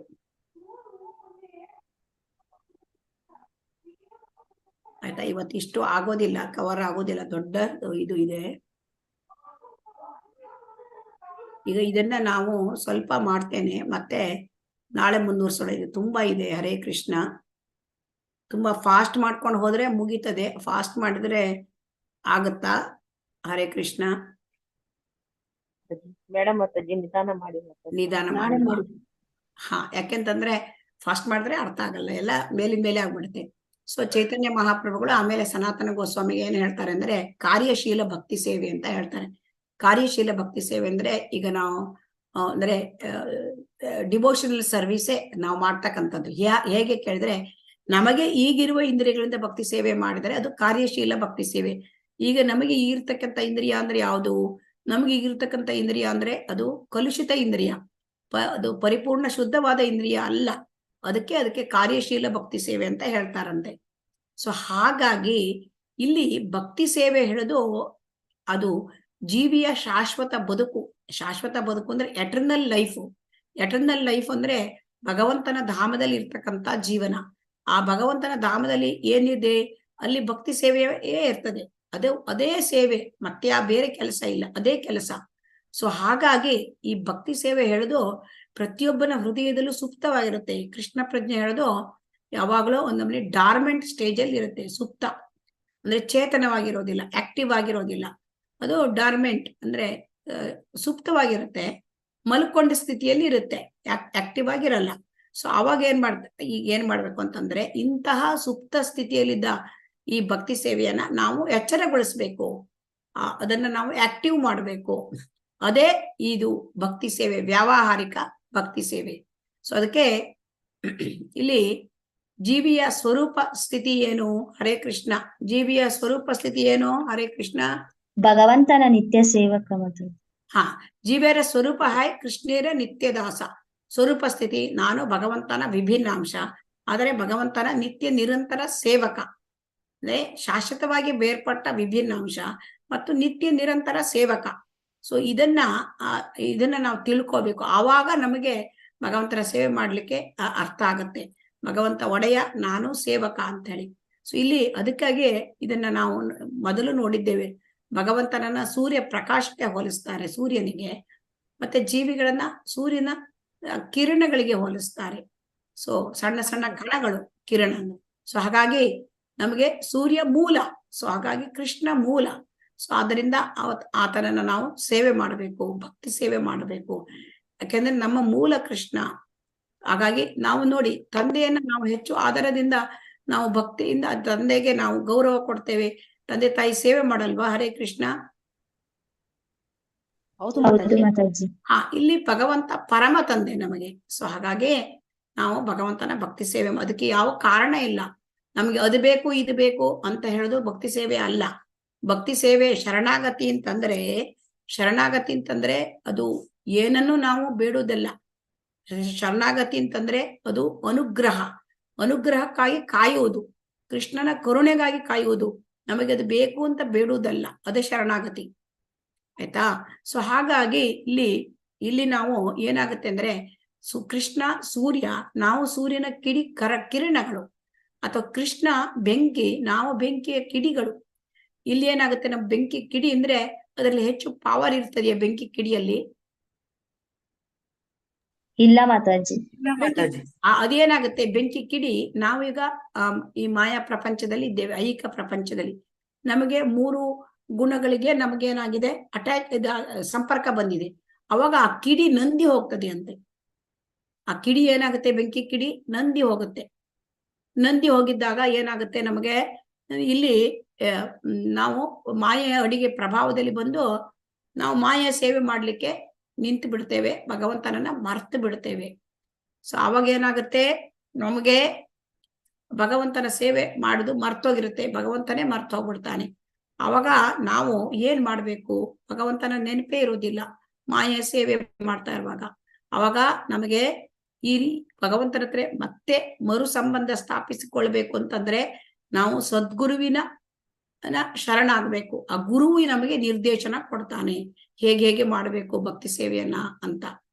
ಅದರಿಂದ ನಾವು ಗುರುವಿನ ಆ ಕರುಣೆಗೆ ಪಾತ್ರರಾಗಬೇಕು. ಅಂದ್ರೆ ಗುರುವಿಗೆ ಶರಣ ಆಗ್ಬೇಕು, ಗುರುವಿನ ಆ ಒಂದು ಆಶ್ರಯ ಪಡ್ಕೋಬೇಕು. ಅವರು ಗುರುವಿನ ಆಶ್ರಯ ಪಡ್ಕೊಂಡ್ಮೇಲೆ ನಮಗೆ ಈಗ ಅವರು ಭಕ್ತಿ ಸೇವೆಯನ್ನು ಮಾಡೋದು ಹೇಗೆ ಎಲ್ಲ ಮಾರ್ಗದರ್ಶನ ಮಾಡ್ಕೊ, ಅವರ ಮಾರ್ಗದರ್ಶನದಲ್ಲಿ ಪ್ರಕಾರ ನಾವು ಭಕ್ತಿ ಸೇವೆಯನ್ನ ಮಾಡಬೇಕು. ಆವಾಗ ನಮಗೆ ಮರಳಿ ಸಂಬಂಧ ಸಿಕ್ಕತ್ತೆ ಕೃಷ್ಣನ ಜೊತೆಗೆ. ಅದೇ ಭಕ್ತಿ ಸೇವೆ. ಭಕ್ತಿ ಸೇವೆ ಅಂದ್ರೆ ಅಭಿಧೇಯ ಜ್ಞಾನ, ಸಂಬಂಧ ಜ್ಞಾನ. ಭಗವಂತ ಅವನು ನಮ್ಮ ಪರಮ ತಂದೆ, ನಾವು ಅವನ ಸೇವಕರು. ಭಗವಂತ ಮಾಸ್ಟರ್, ನಾವು ಸೇವಕರು. ಭಗವಂತ ತಂದೆ, ನಾವು ಅವನ ವಿಭಿನ್ನಾಂಶ ಮಕ್ಕಳು. ಸೊ ಇದನ್ನ ನಾವು ತಿಳ್ಕೊಂಡು ಸೇವೆ ಮಾಡಬೇಕು. ಅದು ಸಂಬಂಧ ಜ್ಞಾನ. ಅಭಿಧೇಯ ಜ್ಞಾನ ಅಂದ್ರೆ ಸೇವೆ ಹೇಗ್ ಮಾಡುವುದು, ಅದು ಅಭಿಜಯ ಭಕ್ತಿ ಸೇವೆ. ಸೊ ಅದು ಸದ್ಗುರುವಿನ ಆ ಆಶ್ರಯದಲ್ಲಿ, ಸದ್ಗುರುವಿನ ಮಾರ್ಗದರ್ಶನದಲ್ಲಿ ನಾವು ಸೇವೆಯನ್ನ ಮಾಡಬೇಕು. ಸೊ ಹಾಗಾಗಿ ಇಲ್ಲಿ ಸೇವೆ ಮಾಡುವ ವಿಧಾನಗಳನ್ನೆಲ್ಲ ಇಲ್ಲಿ ಹೇಳಿದ್ದಾರೆ. ಶ್ರವಣ, ಕೀರ್ತನ, ಸ್ಮರಣ, ಅದು 9 ನವವಿಧ ಭಕ್ತಿ. ಅದು ನವವಿಧ ಭಕ್ತಿ, ಅದನ್ನ ಮಾಡಬೇಕು ಅಂತ. ಅದರಲ್ಲಿ ಶ್ರವಣ ಕಾರ್ಯ ಮುಖ್ಯವಾದದ್ದು. ಇನ್ನು ನಾಳೆಗೆ ಇದನ್ನ ಮುಂದುವರಿಸೋಣ. ಹರೇ ಕೃಷ್ಣ. ಆಗ್ಲಿ ಮಾತಾಜಿ. ಯಾಕೆಂದ್ರೆ ಇವತ್ತು ಇದು ಬಹಳ ಇದೆ, ಮುಂದುವರಿಸ್ಲಿಕ್ಕೆ ಇದು ಮುಗಿಯುವುದಿಲ್ಲ. ಹರೇ ಕೃಷ್ಣ. ಆಯ್ತಾ? ನಾಳೆಗೆ ಅದು ಕೃಷ್ಣ ಪ್ರಜ್ಞೆಯಲ್ಲಿ ಭಕ್ತಿಯ ಚಟುವಟಿಕೆಗಳನ್ನು ಹೇಗೆ ಮಾಡುವುದು ಅಂತ ಇಲ್ಲಿ ಚೈತನ್ಯ ಮಹಾಪ್ರಭುಗಳು ಹೇಳ್ತಾರೆ. ಅದು ಸನಾತನ ಗೋಸ್ವಾಮಿಗೆ, ಚೈತನ್ಯ ಮಹಾಪ್ರಭುಗಳು ಸನಾತನ ಗೋಸ್ವಾಮಿಗೆ 30 ದಿನಗಳ ಕಾಲ ಅವರು ಬೋಧನೆ ಮಾಡಿದ್ದಾರೆ. ಸೊ ಹಾಗಾಗಿ ವಾರಣಾಸಿಯಲ್ಲಿ, ಹಾಗಾಗಿ ಅದನ್ನ ನಾವು ನಿಧಾನವಾಗಿ ತಿಳ್ಕೊಂಡ್ರೆ ನಮಗೆ ತುಂಬಾ ಚೆನ್ನಾಗಿ ಅರ್ಥ ಆಗುತ್ತೆ. ಇವತ್ತಿಗೆ ಇಲ್ಲಿಗೆ ಮುಗಿಸೋಣ, ನಾಳೆ ಮುಂದುವರಿಸೋಣ. ಹರೇ ಕೃಷ್ಣ.